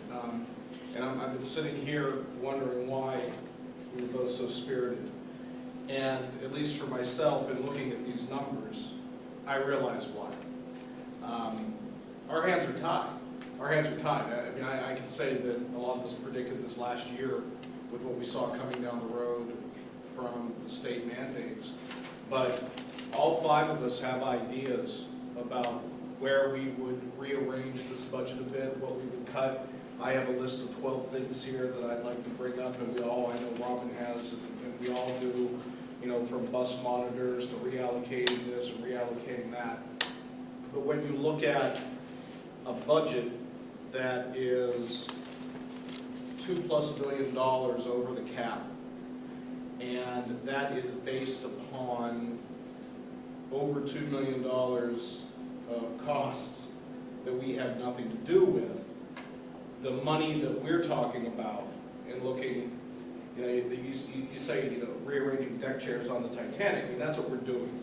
No matter what ideas we're going to have, or any of you may have about our current budget, is not going to get us to a point where we're going to be able to offer the community a 0% increase. So it's not going to happen. What I do take away from the budget, now that's my third year on the board, but looking back the last 3 years. 3 years ago, cut nearly to the bone, 0% tax increase, or just a very minor tax increase. 2 years ago, cut ridiculously to the bone, 0% tax increase. I felt at the time that we cut too much because we were reducing our basis by which the 2% tax cap formula would be judged.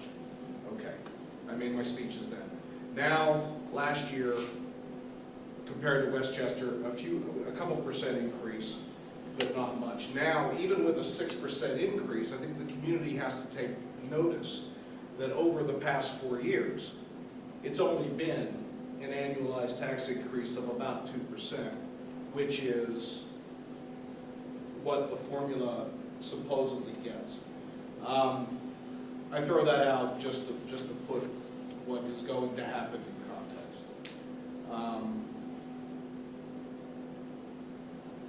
Anyone else?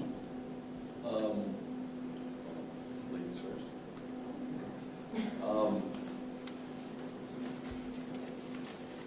When you look at our retirement benefits, and it's $1.3 million, and it's going to go up for a myriad of reasons, it says to me every school district in New York is going to have this. Last year, probably 90% or more of districts in the state stayed under the tax cap because mathematically they could, economically they could. This year, more than likely, it's going to flip-flop because the way the benefits are decided, we don't control. I would say, I don't know if there's any support to this, but when I look at tax certs, the way I look at it is we have overtaxed somebody and spent their money creating a school district bigger than what we should have in the first place, all right? So when we turn around and we are going to charge back $700,000 to the district, so to speak, to pay back the people we've overtaxed, that is a phantom tax on the people that are still left here. So I find it it would mean we would have to go past the March 5th presentation to try to find how not to spend that $700,000. But that's something we should probably try to attempt to do. We really are spending more money than we've been taking in happily, all right? I don't, you know, if we turn around and cut here and cut there, we're going to save $500,000, all right? $500,000 to me, on a $54 million budget, isn't going to change anyone's standard of living in this community, all right? That's a 1% differential. And it's tax deductible, so it's even less than that. I always get back to how many votes are we going to get to pass the budget? I believe with regards to Bob and I have talked about this, we have a lot of people moving into town, and they're moving into town knowing what they're getting, and they're moving into town for the school district, so they don't mind it. Personally, I believe that the people who are getting ready to move out of Irvington, as the empty nesters are now, their homes are now trading, they're going to want to have a great school district, and if they vote for it or they don't vote for it, it doesn't affect them because they're going to be moving. So it comes down to the people in this room. You know, the statistical probability is you represent the majority of the district. I'm willing to present a budget that's over the tax cap. Maybe we could refine it and put a little rationale to some of the little overages here or there. So I'm comfortable presenting it, and maybe when we have all these meetings, we can better gauge the community. But I think we're going over the tax cap, and it's going to be voted through, and it's just going to be a function of what percent over. But again, I would like to circle back and say, are we supposed to, you know, not cut the spending that we overspent in the years past?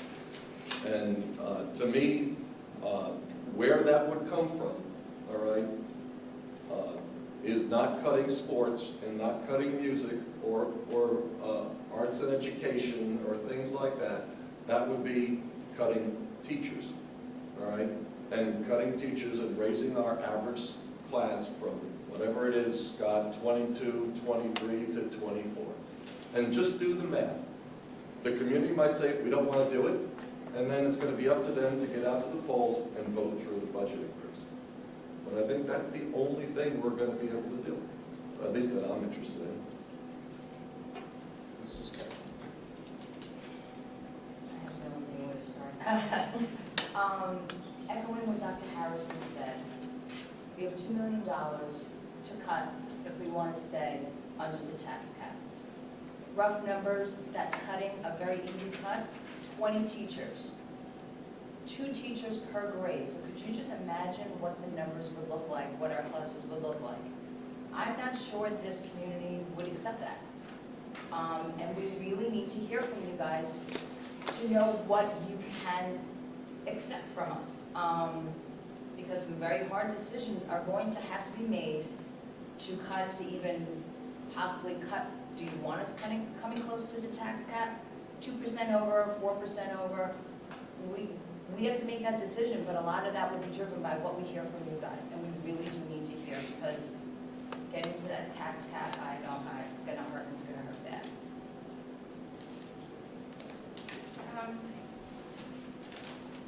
I think when you look at the budget, you have to take a step back for a second. And I think it's one of the things that Maria and I talked about last year when we ran for the board, which is that one of our platform items was the fact that we felt like long-term planning was something that this district really had lacked for many years.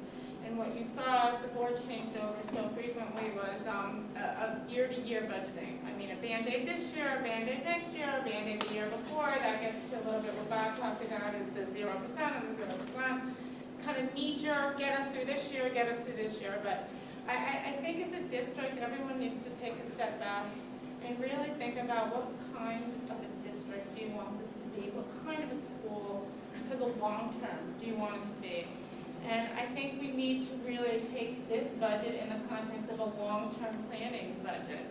We can't look at just this year. year's budget, and is it, too high over or just slightly under? I think we finally feel like we're in a place with Chris on board, and, I think as a board as a whole, just able to talk freely and talk openly and hopefully open to the community, that we can really take a step back and plan for the long term and make some wise decisions. So I guess I ask everyone if they think about voting for the budget this year or think about their needs this year or whatever, to also keep in mind that we're asking you to vote for Irvington over the long haul, and what kind of a district we want to be a part of and we want to live in, not just what is the budget this May 15th and yes or no. And I think when you put it in that context, then you really have the right perspective as you move forward. Mr. Whitney? I have nothing to add. That was very well said. It was extremely well said, and I don't want that to be the last statement. I had one more. You can't say it. I thought it was good. I thought it was great.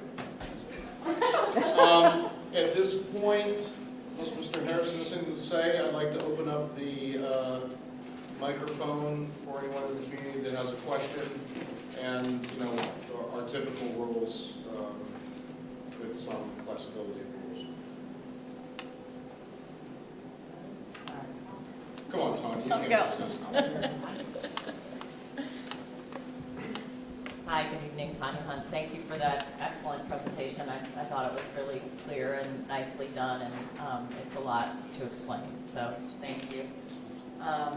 One of the things that on, let's see, I guess page 7, the second slide, I think it was just, you accidentally skipped over student assistance services.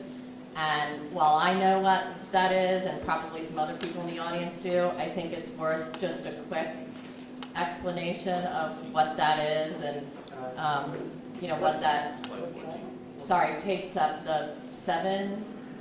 Oh, you have 2 slides on every page. Yeah, so, Slide sorry. Slide 14. Yeah, our page number is 7, but I don't know. Yeah, so anyway, just a quick, I'll just ask for a quick explanation of that for those who might not Student assistance services? understand what that is. So we contract with Student Assistance Services for a person to be at our campus 4 days a week. She spends one day a week at the Sleepy Hollow campus. And her job is to deal with kids who run into code of conduct violations or deal with drug, alcohol use and abuse, people who suffered losses in families, there could be grief counseling. She really handles the kids that are on the edge and are struggling tremendously.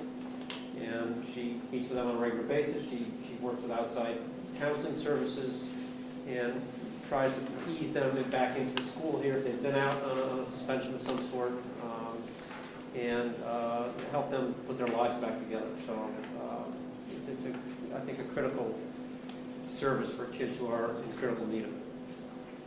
Thank you. You're welcome. And then just one other quick comment. Those of us who are members of the PTSA Executive Board who are here and were here, I was hearing a couple whispers behind me about, we want to encourage the administrators and the faculty and the staff to ask us for grants. We want to give you money. So while we don't have, millions of dollars to give, we do have some money to give. So I just want to make that pitch again. If I could make a rhetorical comment, would it be possible for the PTSA to consider 3 new clubs in the middle school? We've already actually done the It was talent rhetorical. show. You don't need to Yeah, answer. the talent show we've actually already taken care of. But we would love to, for example, as a possibility, get a request for such a thing. We might be able to arrange that. Excellent. And thank you all for everything you're doing. I know that this is an incredibly difficult process, and I'm really glad we have a really smart board who's going to help us get through it.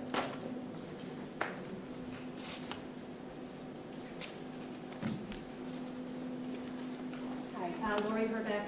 I just thank you for this great presentation, and I'll use Robin's example because she was the last one that spoke some of that. I second that. You know, as wanted to hear from the community, so I'll be among the first. We can't destroy our schools because we're stuck with all this crazy $2 million that we're dealing with. Yes, we need to, you know, hopefully Mary Ann's group with PTSA can get somewhere, but in the meantime, while we're waiting for that to happen, then we can't cut 20 teachers.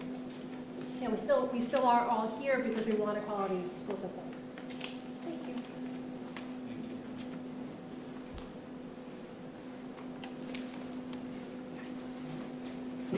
Last year, I asked the same exact question. Sorry, and I can you think, say your name? oh, sorry, Simone Hanfield. I asked the same exact question. I think it was helpful for some of us who were in favor of going over the cap. What is the number that it would cost per household?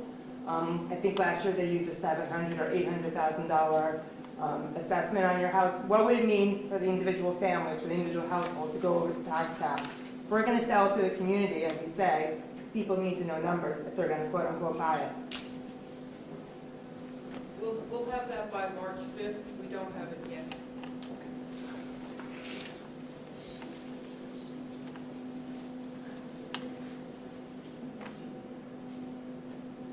Hi, I'm John Montgomery.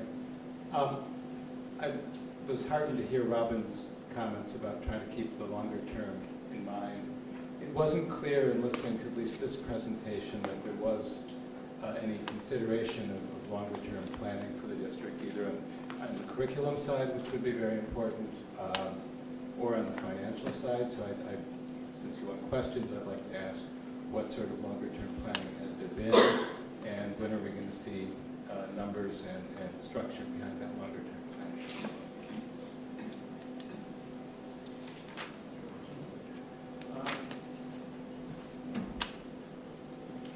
Without, maybe it would be fruitful to have a conversation offline at some point to better understand your question and then the type of response that you would be looking for. However, I think as we start to go through the process and what our proposals will be, I think we'll begin to articulate some long-range objectives. And I think you will begin to see that as we look to make some longer-range projections to be able to put our proposed spending plan within context of what future budgets may potentially look like.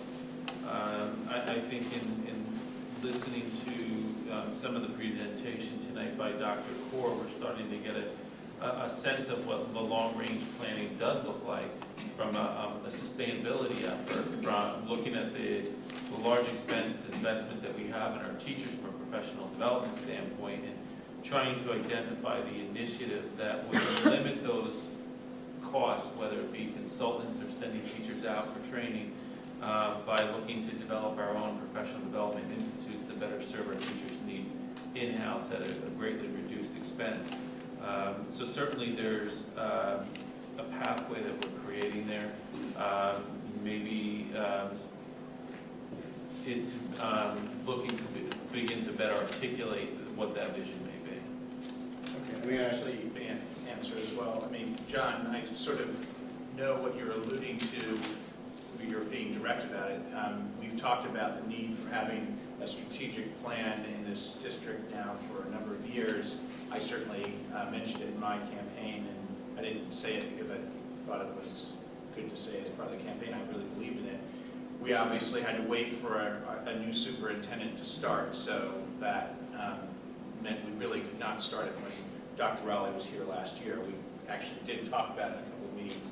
We just thought it was really premature. It was really our idea to start the process this year, but a number of things have happened this year that have made it very difficult to begin that process. We've, again, been talking amongst ourselves that we do need to begin this process as soon as this budget is put to rest. We can't really engage in a strategic planning process and go through this, because really a strategic planning process in a district like Irvington could take 6 to 9 months. It's not an overnight thing. It would include some of the things that you're talking about, which would be the financial implications of really defining our mission and our vision. What does it mean to maintain this district in the way that people have come to expect it to be run? There are going to be parts of the financial piece that are going to be very difficult for us to predict. The teachers' retirement system being the most obvious of those. Is it going to be a 15% increase next year, a 35% increase? But there are ways to try to estimate what we do know, and that would be part of the process, and that's certainly something that we've talked about. So I think, I'm committed to doing it. I think the rest of the board is, because we really do believe it's important for us to clarify and codify what it is that we're trying to accomplish as a board and as an administration in this district. I don't know if that helps. Yeah, I mean, it helps a lot, well, it helps as a statement of Words. intent. I would, hope that the district, that the electorate in the district will probably get more comfort about the budget that's going to be well over the cap, as it probably needs to be, if we can all understand that this is part of a process of building a first-class district educationally, and also one that is on a very sound financial footing. I have some doubts on that, but we'll see how it goes. Thanks. Anyone else? I would just like to add, and this is the most people I know that we've had at any, and this is our fourth of these meetings.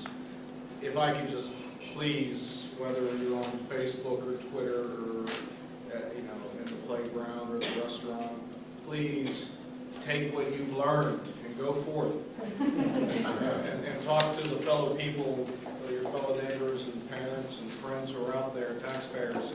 Let them know what we're saying. Let them know what we're faced with. The more people know, the more transparent this is to everybody, the better it's going to be for all of us as a community. So thank you all for being here. Does the board have anything that they would want to add based upon discussion? Our next meeting notification, because of our shortened vacation week in 2 weeks, is actually next Tuesday, February 12th at 7:30 here again.